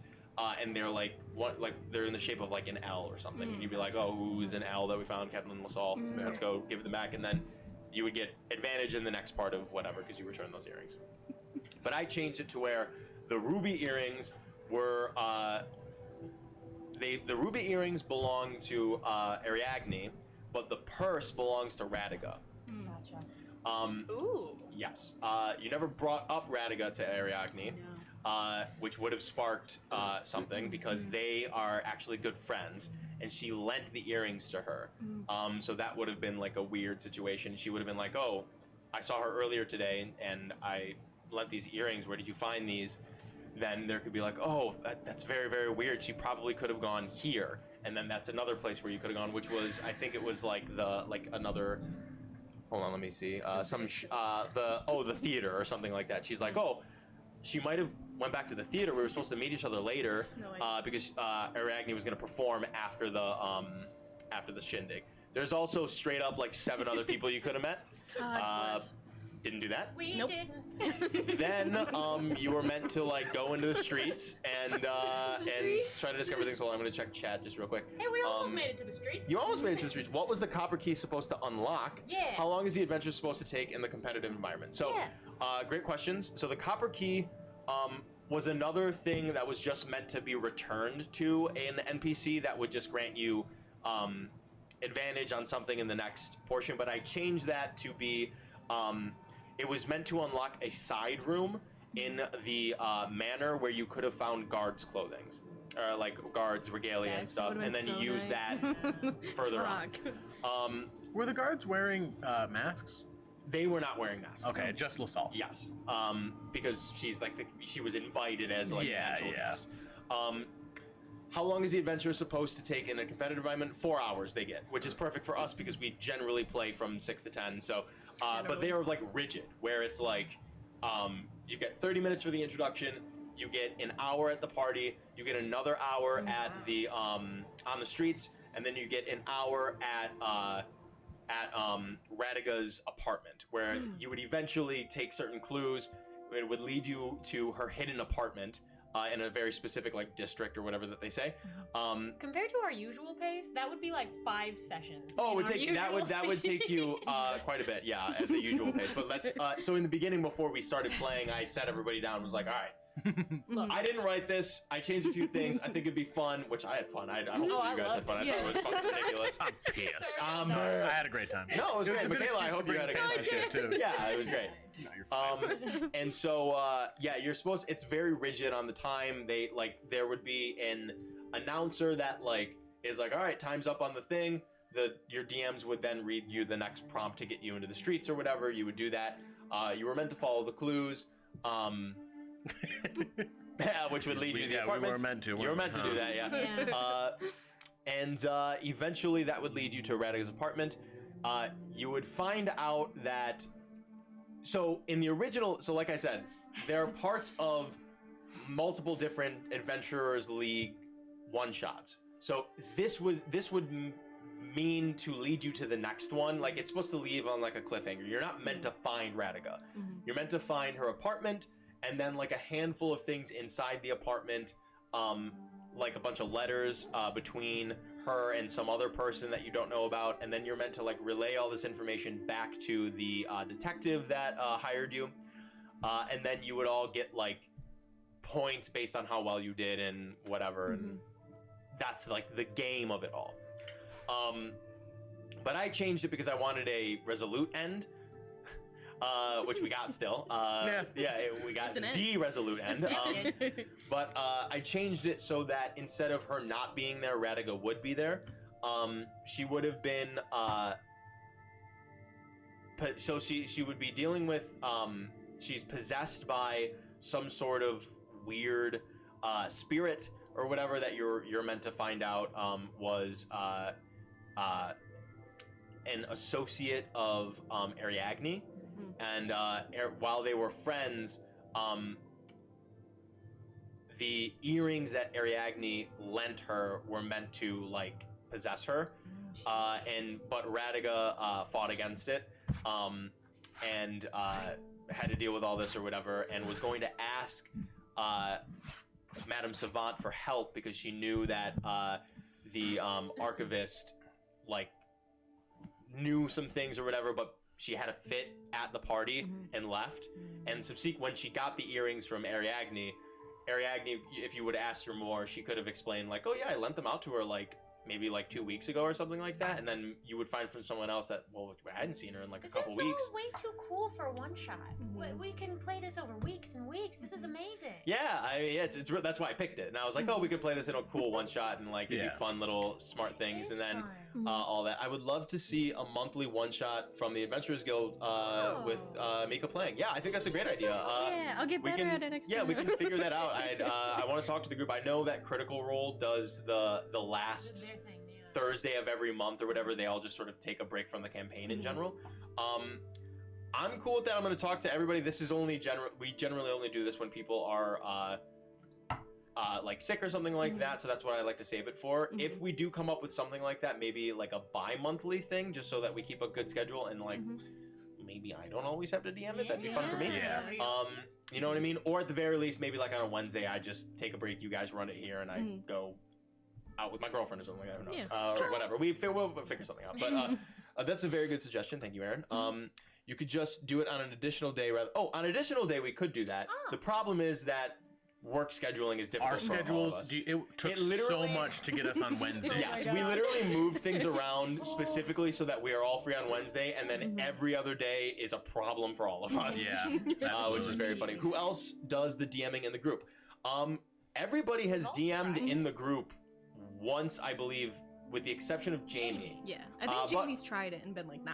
Like, yes, Jamie generally prefers playing, which is great, but everyone has actually DM'd.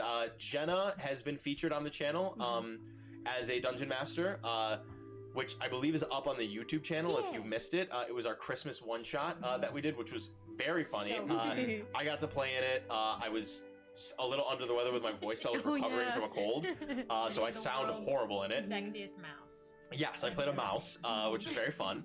A mouse that hated Christmas. So that was a good time. Matt has DM'd before, and we were all trying to put together a group for Matt to DM outside of the stream, but unfortunately, just with scheduling and stuff, that didn't end up working out. Just all busy. I did that 4-hour session did that ended that? up being like 7. Yeah, which was fun. That was It was a fun, fucking and it blast. ended up being the prologue to a campaign I was doing Hell yeah. separately at the time, For so that was sure. really fun. It was a great time. Previously from that, Jenna did a another one shot before the Christmas one shot, which was That super one was fun. really good. I That like one was that a one. really good time. That was off stream. Yeah. It was before we started streaming, but yeah, I love that was a great. I think I sat for that one. I watched that one. Oh my god, so fun. Yep. Let me put you guys through my murder mystery ball that oh, very fun, Aaron. Yeah, definitely. okay, I We was can gonna figure say that it's out. Aaron, That'd be isn't super it? fun. Yeah, but everyone has DM'd for the most part, with the exception of Jamie. But no one has DM'd. Well, like, Garrett, you've DM'd campaigns before. Yeah, I yeah. had a whole campaign written. It was all mostly homebrew stuff. Yes. I might get back to that at some point. I don't really know, but I really liked that one, and Yeah, I had for a sure. lot of newer players for it, but they all were like champions about it. It was Hell awesome. yeah, hell yeah, fuck yeah. And everyone's very good.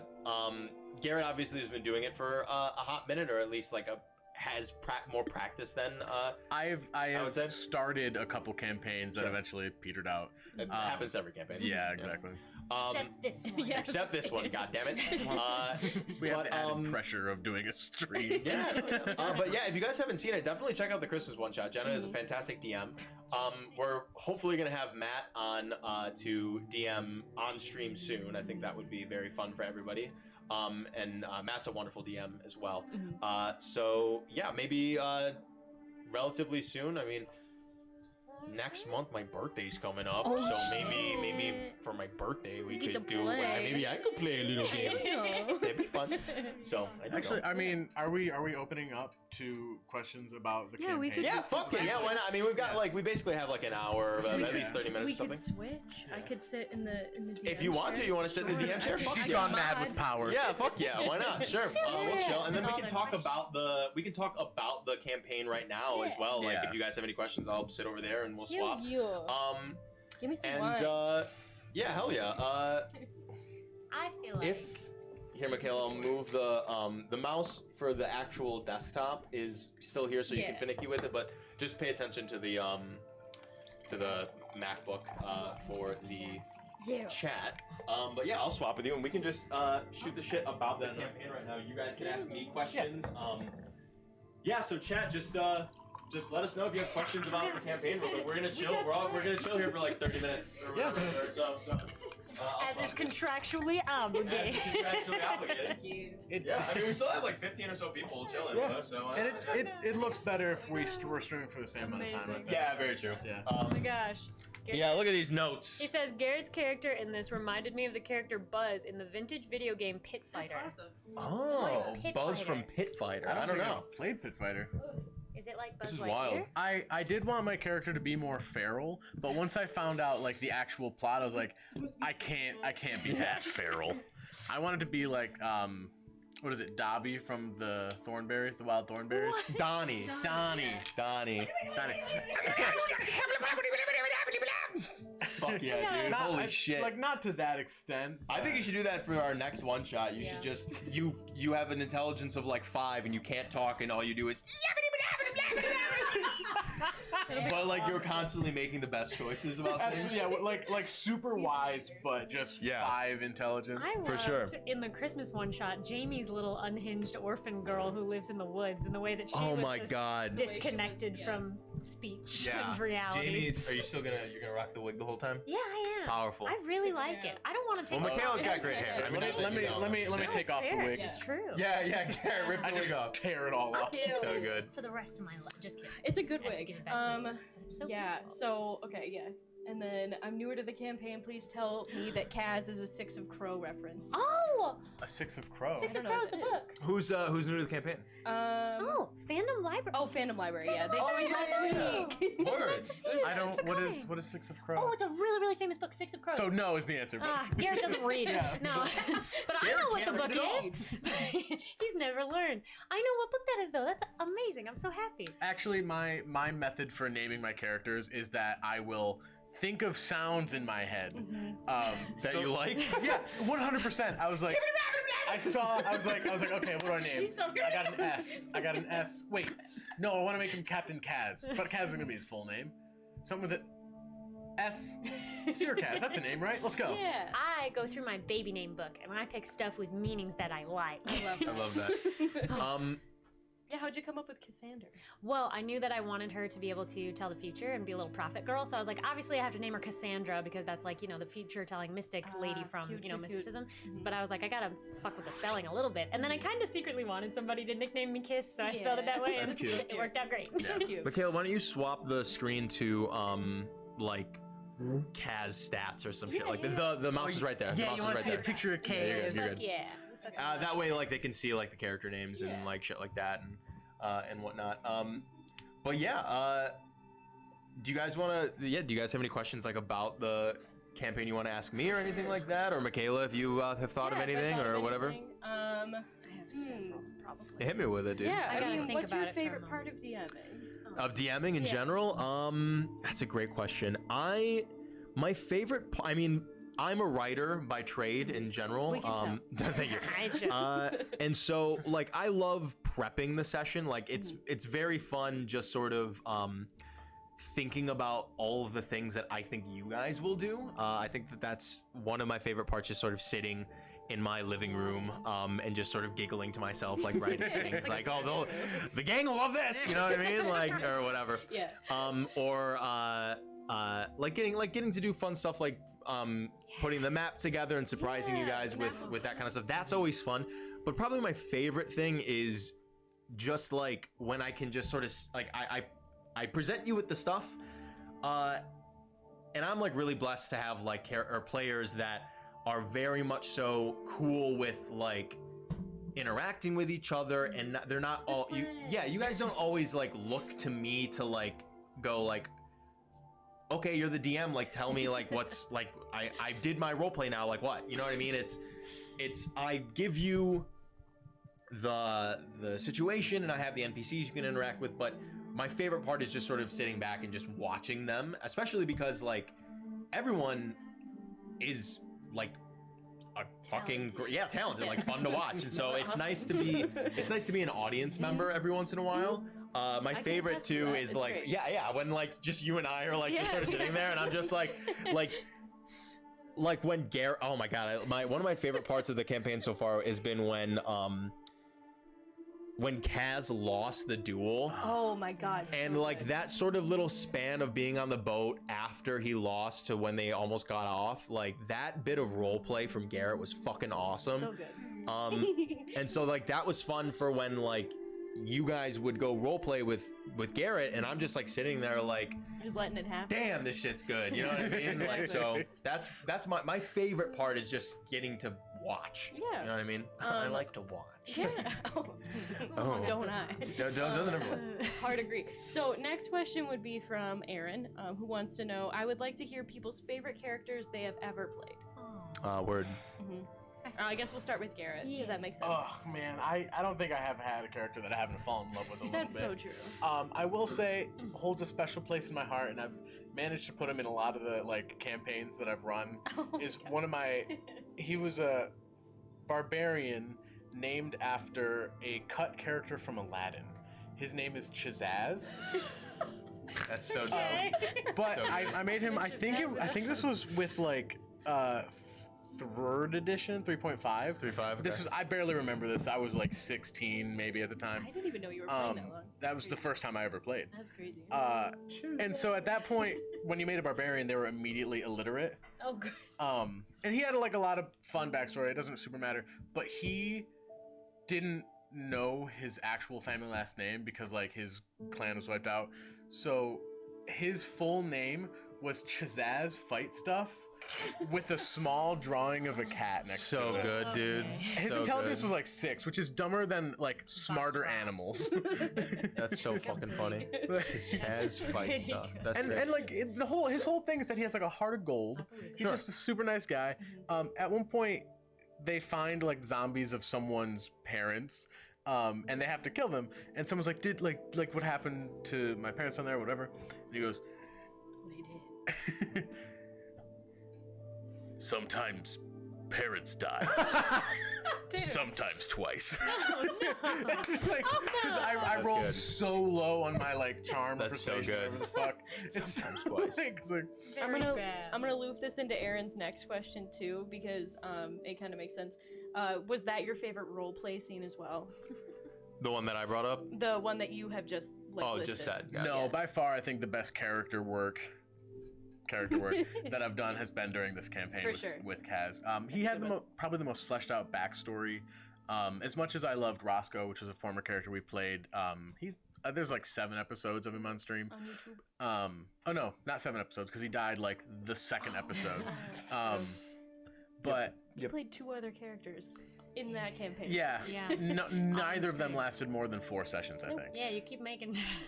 That was tough. Yeah, so if you see me yelling at Sal when my character's in danger, that's why. because he's I in have a backup character set and ready. Do you? Yeah, it's in the campaign. I've You seen can it. see it. Yeah, and I'm a huge fan of him. But Yeah. so I want to play him eventually, whether it's in this campaign or not. But let me hand it over to Jenna because I've Yes. talked for a long time. Oh, that's all right. Well, Taj and Cassandra both. Taj was my first D&D character ever, so I'm in love with them just for that reason. Great. And I miss them so much.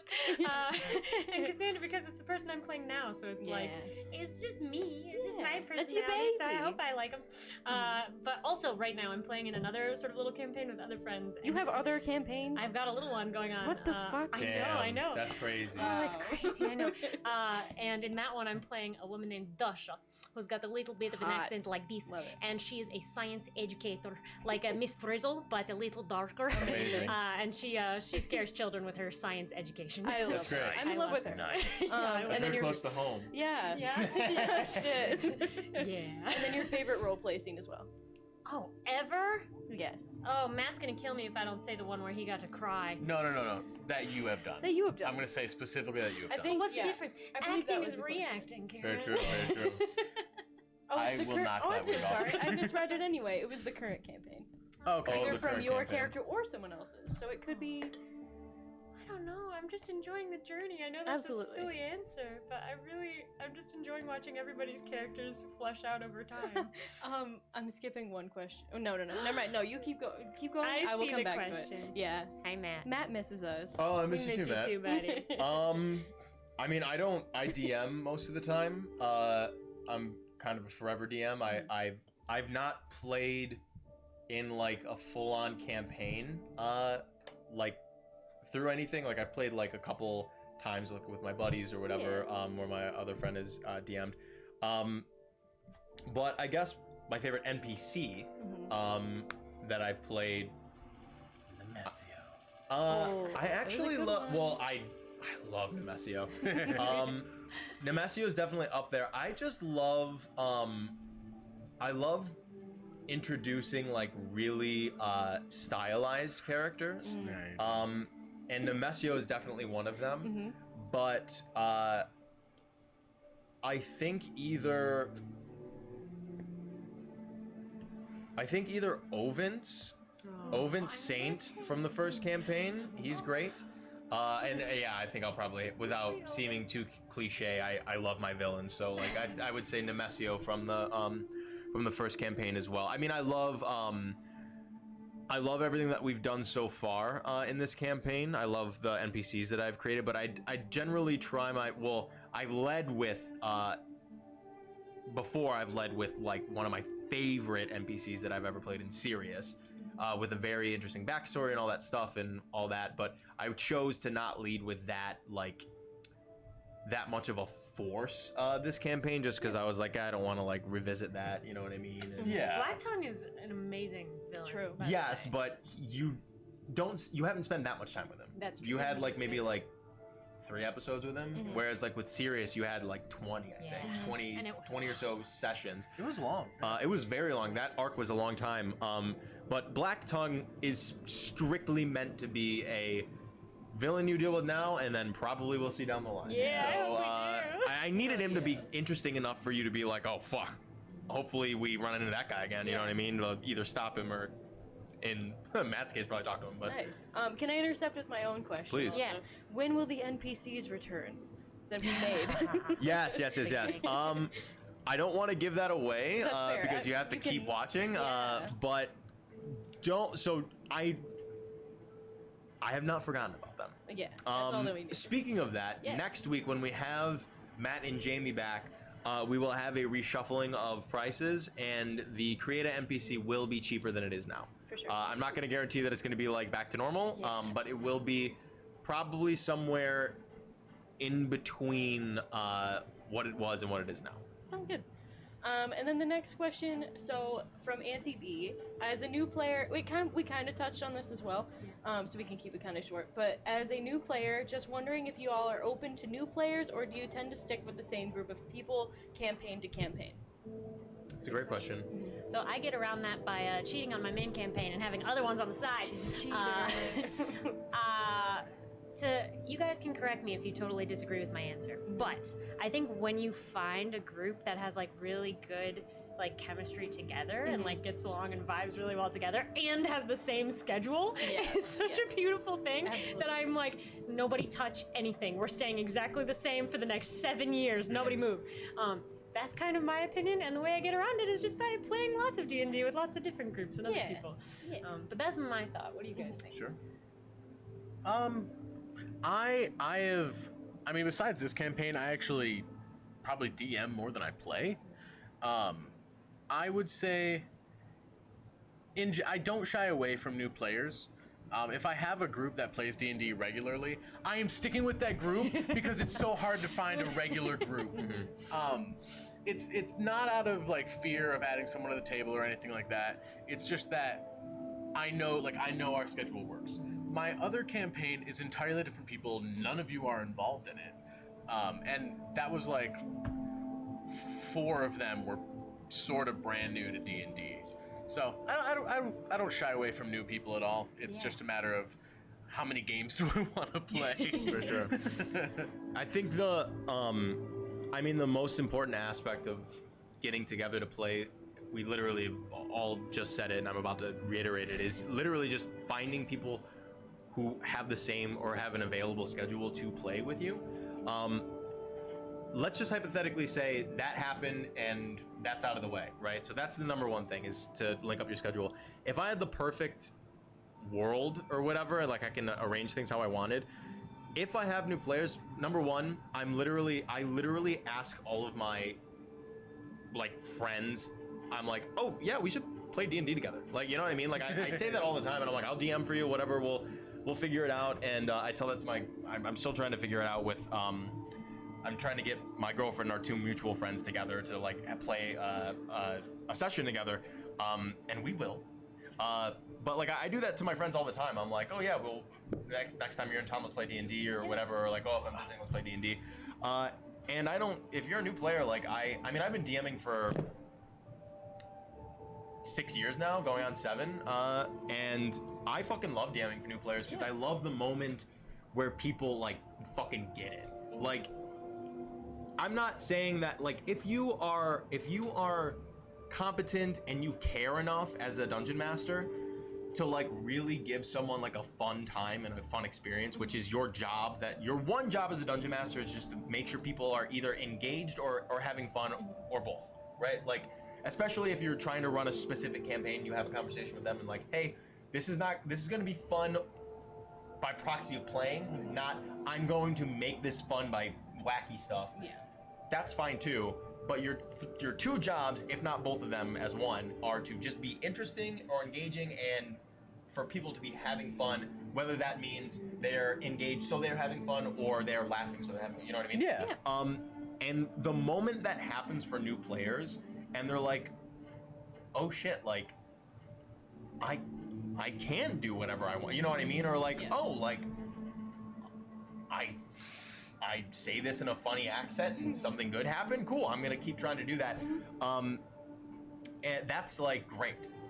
If I'm playing with new people, I generally try my best to at least include one person who has played before or has played like often enough to where it's like someone can be like, oh, like, okay, so like what do I do here? You know what I mean? Because like as a dungeon master, I still have to do like a bunch of shit. So if they're all new people, no problem at all. I will mentally prepare for that and make sure I am like, I do like little printouts and be like, all right, just take a look at that or whatever, and you gotta be patient. But if I can have at least one experienced player at the table, then that takes a little bit of a load off me to make sure, you know, everyone is, you know, kosher and all that. But in terms of like inviting new people to this campaign, we do have someone later this month that we will be having a guest Love spot that on. shit. And I don't know, like I don't know whether or not like we should be announcing things or it should be a surprise, but I think it's coming. it's though. coming. I'm Feel it, next feel week. it. I'm gonna talk to. The one thing I will say, which we kind of mentioned last week, is that this person is affiliated with Jamie. Yeah. And our lovely Jamie is our resident micro internet Famous celebrity. person, or niche micro. Our niche micro celebrity. And also just an amazing human. An incredible Period. human. And he has friends in corners of the country, in the glitz and glamour of the West, even. And that friend might be visiting for a specific reason this month and might also, on the side, be playing with us on the last Wednesday of this month. So look out for that. Oh, we're all gonna talk to Jamie maybe soon. Jamie, if you're watching, hi. And be like, hey, so like, should we make this as an announcement or should it be a surprise? But at the very least, understand that we are very likely having a guest at the end of this month. For sure. And as far as I know, it's been a hot minute since they've played, or if they've ever played at all and they're just looking to. So for all intents and purposes, they're going to be new, and they're going to be new to this campaign. They will not be joining us as a recurring character because they have to go back to from whence they came.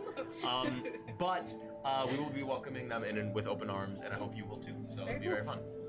And then so I'll go on to the next question. That was super long-winded. My bad. You're good. So what is your favorite thing about Matthew? Fuck you, Matt. He is watching. I can start with this one. Nothing. Fuck that guy. No. I would say I think Matt is a very, I think, honest person.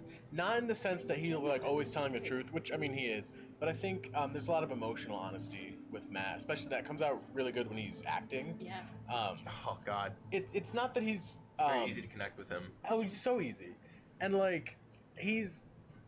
I don't want to say not afraid to be vulnerable, because I think we all do the thing where we make jokes to deflect from our traumas. But Nice of these. he doesn't shy away from things that are difficult, and I really admire that about him. Lovely, Jenna. I like that we're actually doing this. I know. This is a very It's serious. really sunny. He asked for it. Real Yes. Yeah. He's in the chat. We got a question. Here's the Matt answer. is the world's greatest conversationalist because he genuinely asks people interesting questions, cares to know the answer, and then isn't afraid to like sit with that answer for a couple of seconds or even sit in silence for a minute and genuinely consider like what a person has said and then come out with like another really intense, really good follow-up question.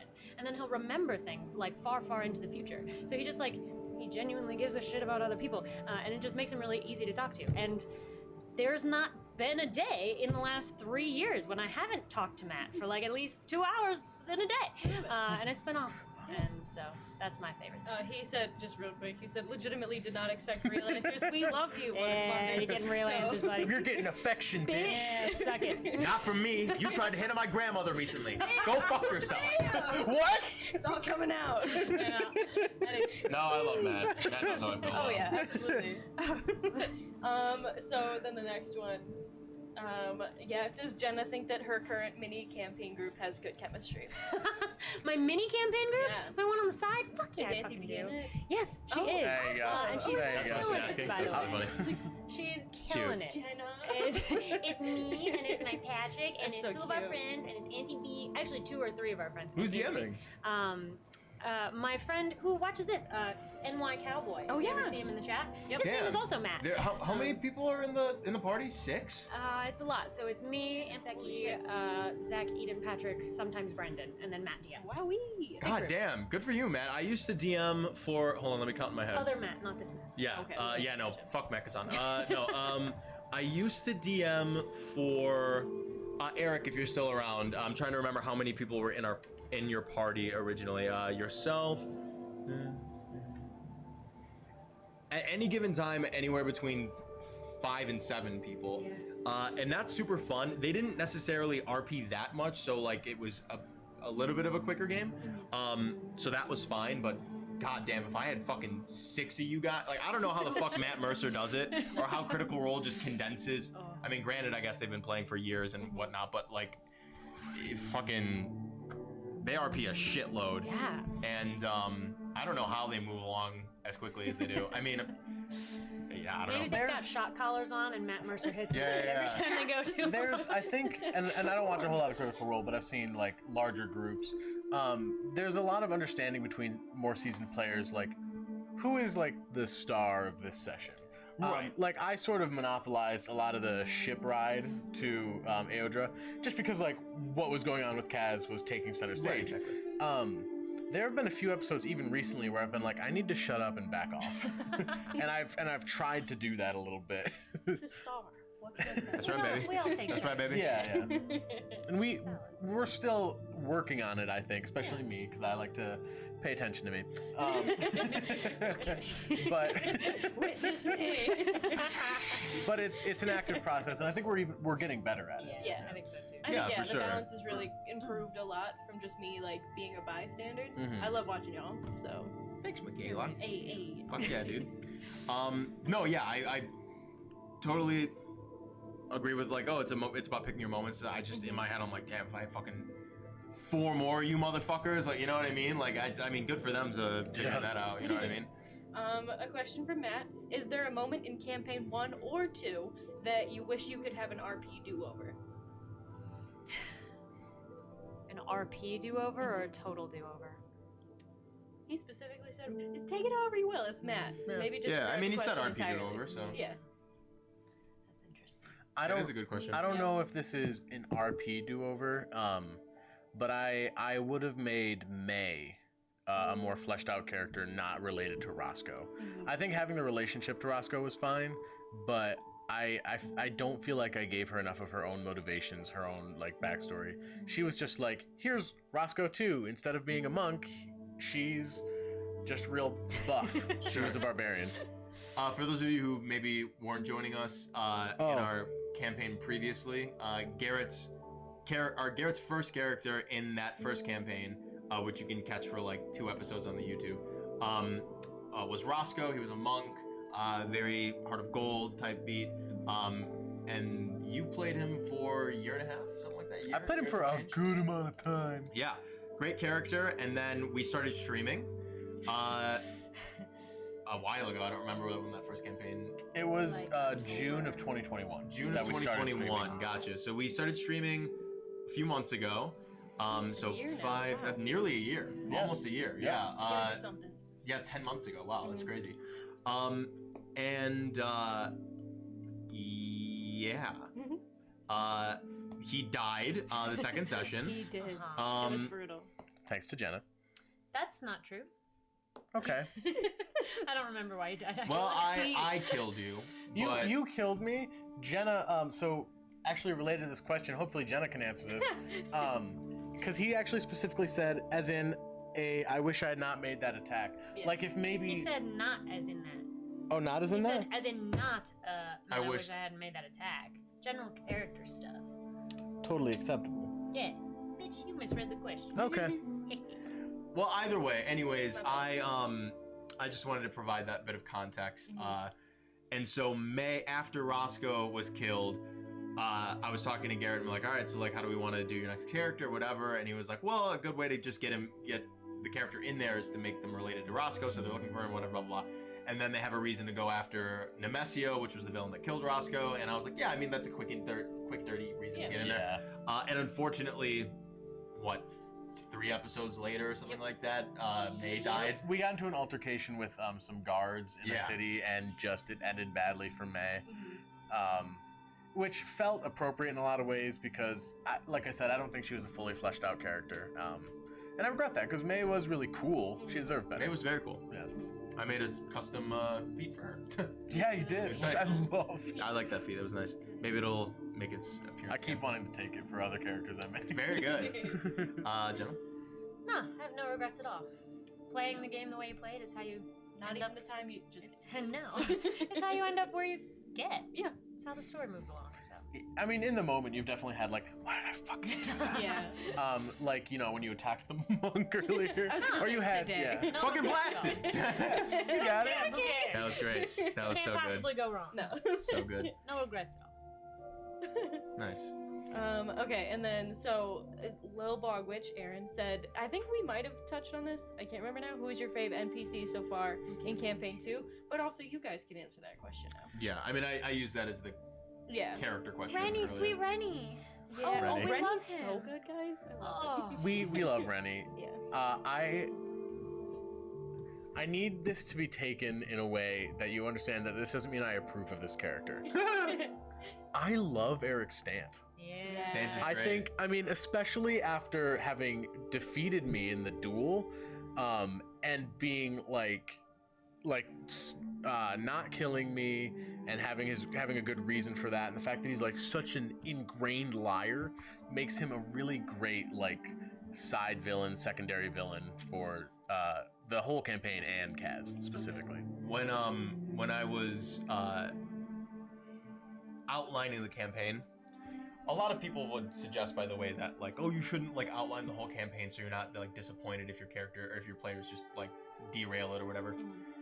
If you're a DM out there, this is for you, Matt, Jenna's friend Matt. And my cowboy 77. If you want to DM for like a extended period, like my plan for this campaign is to take this to level 20 if we can do that.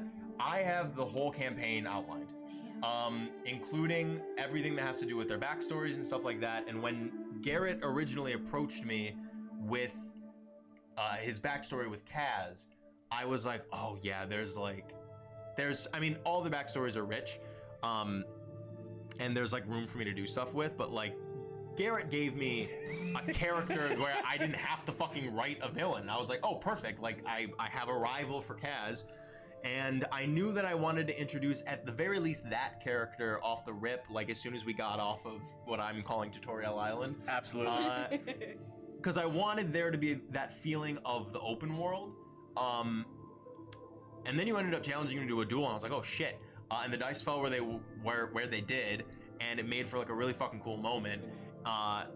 And after like fleshing Stan out more, after you gave him to me, it just worked out the way it did. And I like him because he's refreshing to me, because the way I usually like to write villains is different than Stant. Yeah, for sure. Mostly because like I don't necessarily when it comes to like the idea of like what Stant represents, in my mind, at the very least, when I'm playing a character like that, I can, for myself and my own psyche, I can soften that by playing them or like making them attractive, or like playing them as like seductive or something, or something to where at the very least in the back of my mind, I'm like, there's one quality about them to where you're like, He's kind of cool.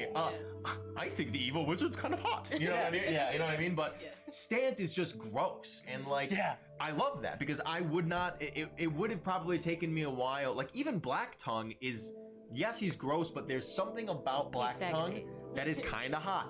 Stant is not. Like Stant is just a piece of shit. And that's it's such a mundane evil. Yeah. Because a lot of the like villainous characters you make, they're like grand in some way, or cool or powerful. And Stant is strong. Yeah. But like it's such a mundane, down to earth, shitty. That like he's just some guy. He's just a dude. He's just some guy. Just a piece of shit. Who preys on people. Yeah. And it's just Predator, and that's it. And it's pretty tough. I love in fiction larger than life stuff. So like I like comic books and stuff like that. Superheroes, superpowers, aliens, whatever. But I love when it comes down to the grand villain being someone who's just a piece of shit. Yeah, it's great. Like because it lends this whole like anticlimax to like this one guy who sucks caused all this bullshit. And I think to me, when you overpower that guy, there's something that is so cathartic about it. And maybe it's just because it relates more to like real world stuff. Because like you always want to kick that guy's ass. Yeah, You finally get to do it. absolutely. Yeah. Because like you've probably met people who are like Stan, where they lie to everyone and they get away with it, and you just want to fucking I can't beat wait the to shit fight out, you in beat a the shit out of town. him. Yeah. Fuck. Yeah. Jenna? Yeah, and then so we Well, have hold a on, question- Jenna. Oh, sorry, if go you ahead. wanna- I don't Go think you ahead. got to answer the. Oh yeah, you said Rennie, right? All good. Rennie. And Did then you say Rennie? That was your NPC. And sexy, My bad. Aaron sexy also black said tongue. your favorite character to play from campaign 2, which I can't remember also if we answered. But What, my favorite character yeah, to play? from this campaign 2. Yes. Got it. And then we'll answer your question, fandom library, because it's a good one. Gotcha. That's a really good question. Man, I loved playing Desmua. I get it. I love her, man. I thought she was, you know, I didn't know eventually what you guys were gonna do. I didn't know. I had many different endings for her, or to be continueds prepared. And Murder. what's that? As in y'all murder. And then y'all just beat the fuck out of her, which was tight. Fucking But yeah, I really loved getting the chance to like show her off because when I was writing her, I mean, a lot of people put that together where she's a inspired moniker of Medusa, and like there's elements of that story and all that stuff. So yeah, when I was designing her and like writing this first little mini arc and whatnot, I was just very excited to be able to do that. I like playing not to quote, even though I love him, but not to steal what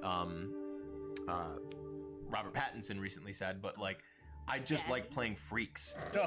I love playing he can do freak whatever he shows. fucking wants now. Oh no, he's incredible. He's so good. I love playing freak shows, and Desmua, at the heart of it, is not a freak, but the presentation of which, when I get to physicalize her and like, you know, create her and move my hair in a certain way and stare and, you know, slightly move and stay still, and I find that stillness is very effective when you want to evoke certain feelings, and I mean, I feel like I was successful in that. Anytime I get Jenna to freak the fuck out is always exciting to me. So Desmua probably so far has been my favorite. You guys haven't really interacted with Thorn as much as Desmua yet, but we will. But hopefully at this dinner party, I'll get to y'all remember do the some dinner more party? things.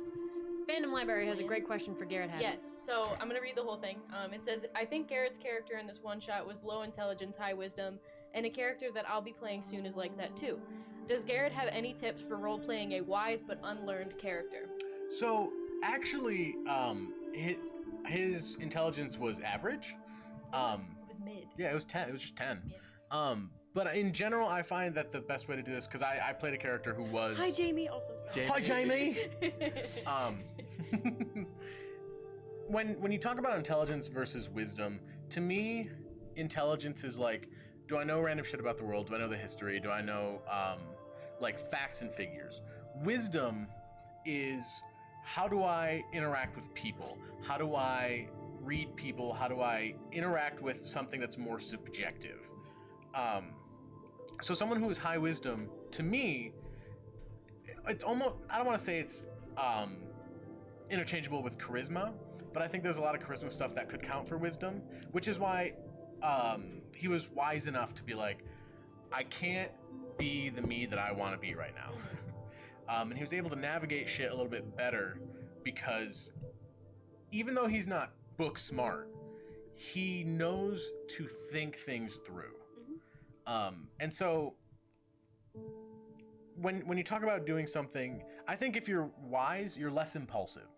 You're almost closer. So if you have low wisdom, I would be more towards chaotic in your alignment. It's almost like a maturity thing at that point. Yeah. I would say that that's very true. Yeah. Intelligence, just like if they're talking about some sort of spell, you wouldn't, like if they're talking about fireball, you'd be like, I don't know what that is. I don't know how that works. I mean, you know what a fireball is because fireball, Right. but it's the difference between knowing the objective and subjective is probably the most important difference I can make. May wasn't a very intelligent character, right? I played her smarter than I should have. I will say that. We need You can't help it. Yeah. You're just too smart.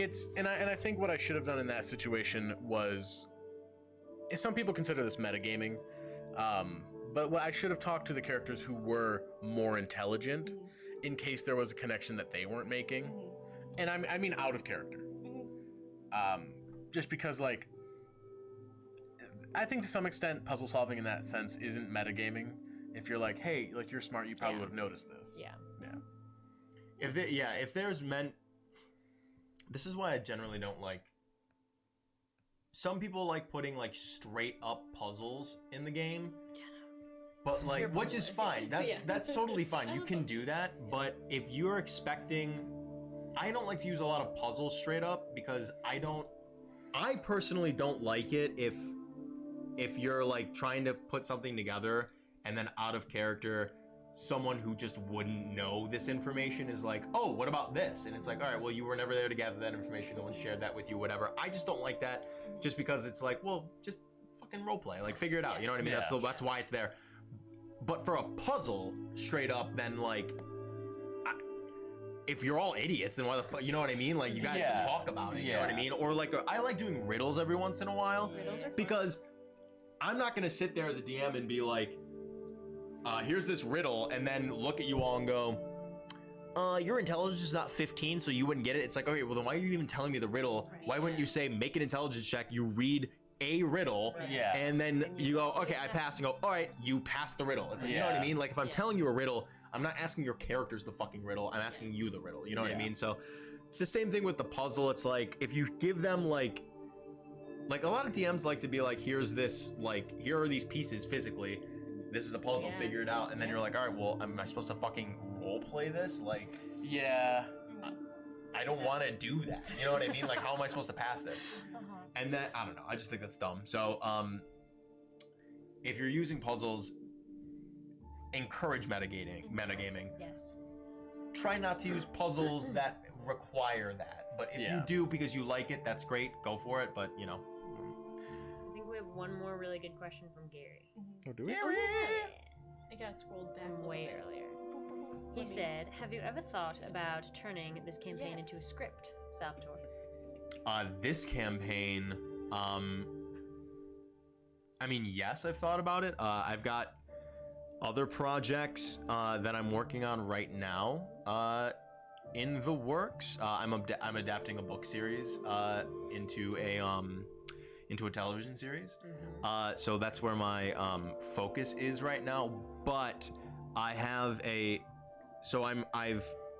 I've tabled it right now just because like I've got other things going on and I can always return to it. But I'm in the process of writing a novel that encompasses a lot of the elements and is heavily inspired by the first campaign and this campaign as well. And a lot of the character choices and all that stuff from both campaigns.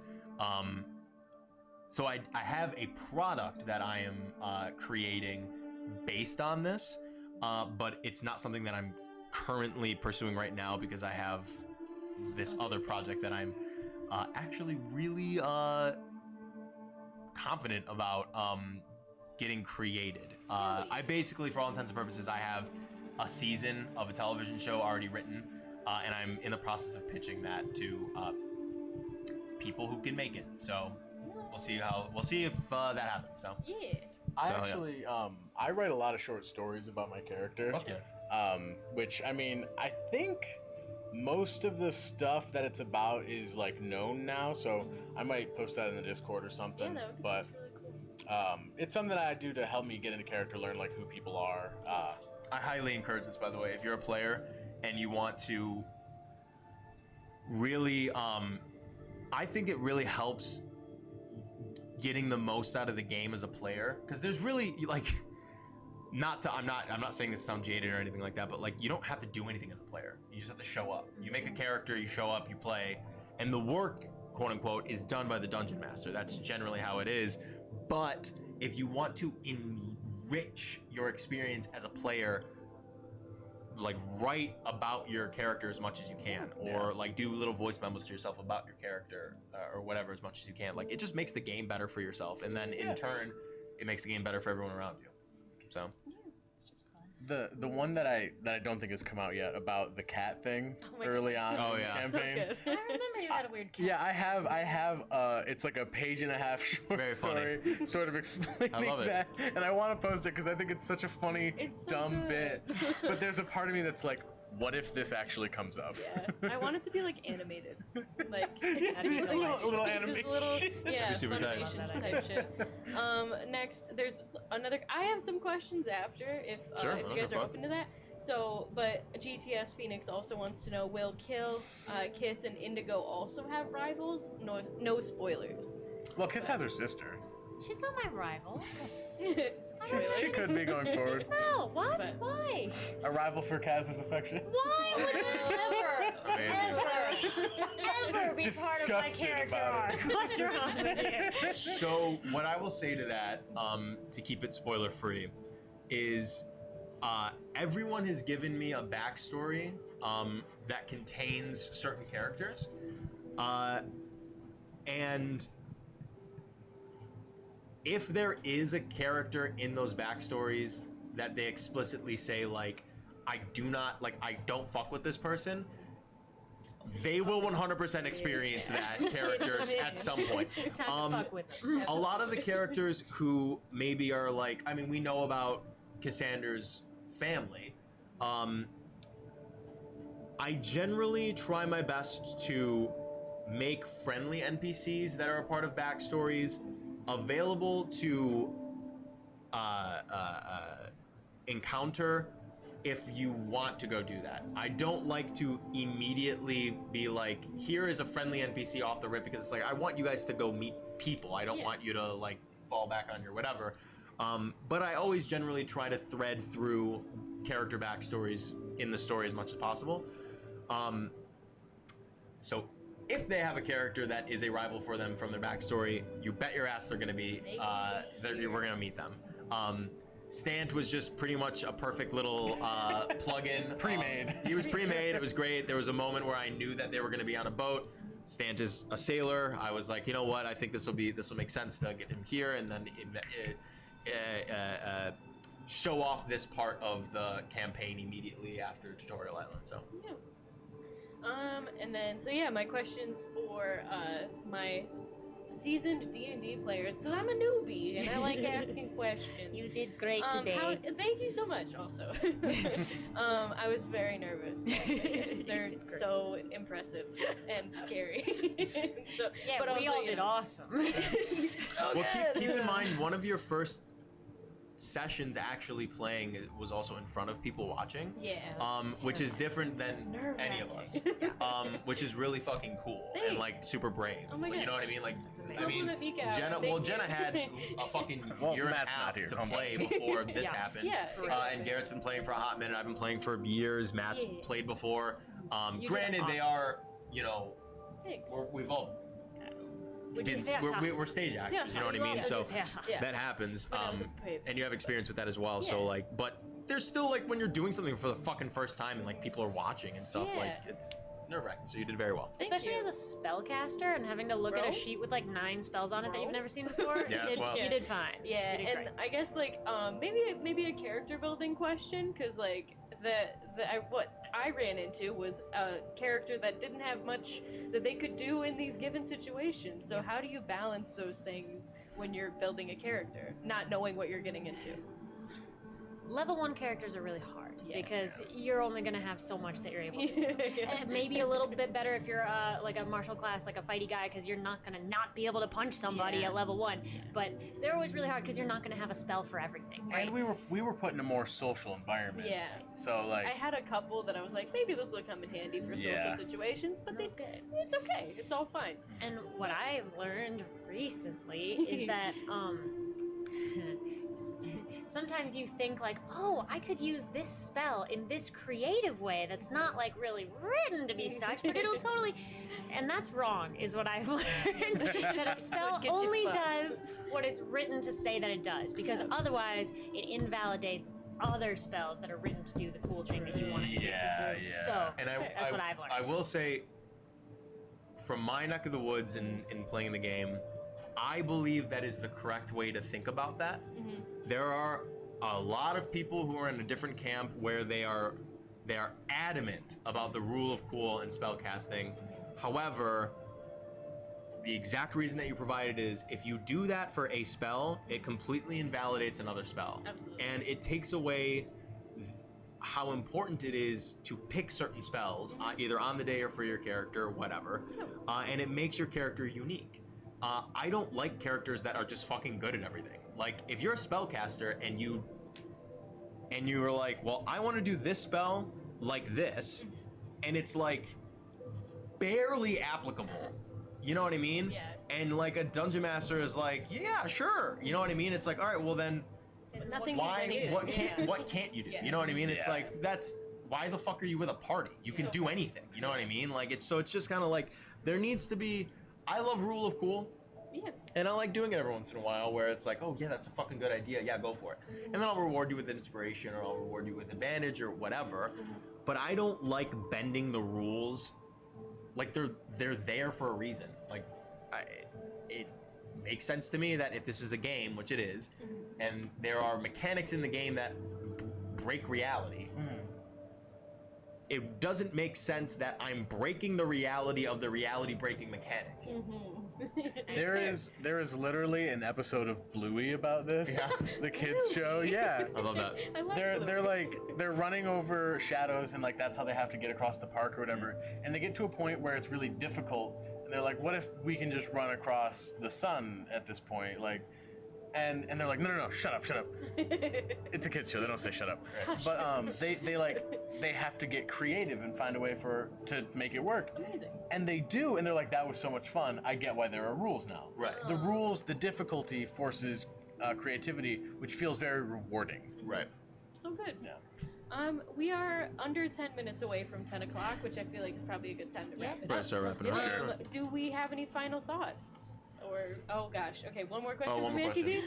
So, do y'all enjoy RPG video games? And if so, what are some of your favorites? Hell And yeah. then we'll, I think we do all final enjoy thoughts. RPG video games. Hell yeah. Jenna, have you played an RPG video game? I only play Stardew one Valley. video game, and Is it's it Stardew Stardew Valley. Valley? Which is an yes. RPG. There you go. And hell yeah, Jenna I do. loves Yeah. Stardew Valley. Yeah. I make this really quick. My favorite video game of all time is God of War 2018. Oh, Really? It's the only video game that made me cry.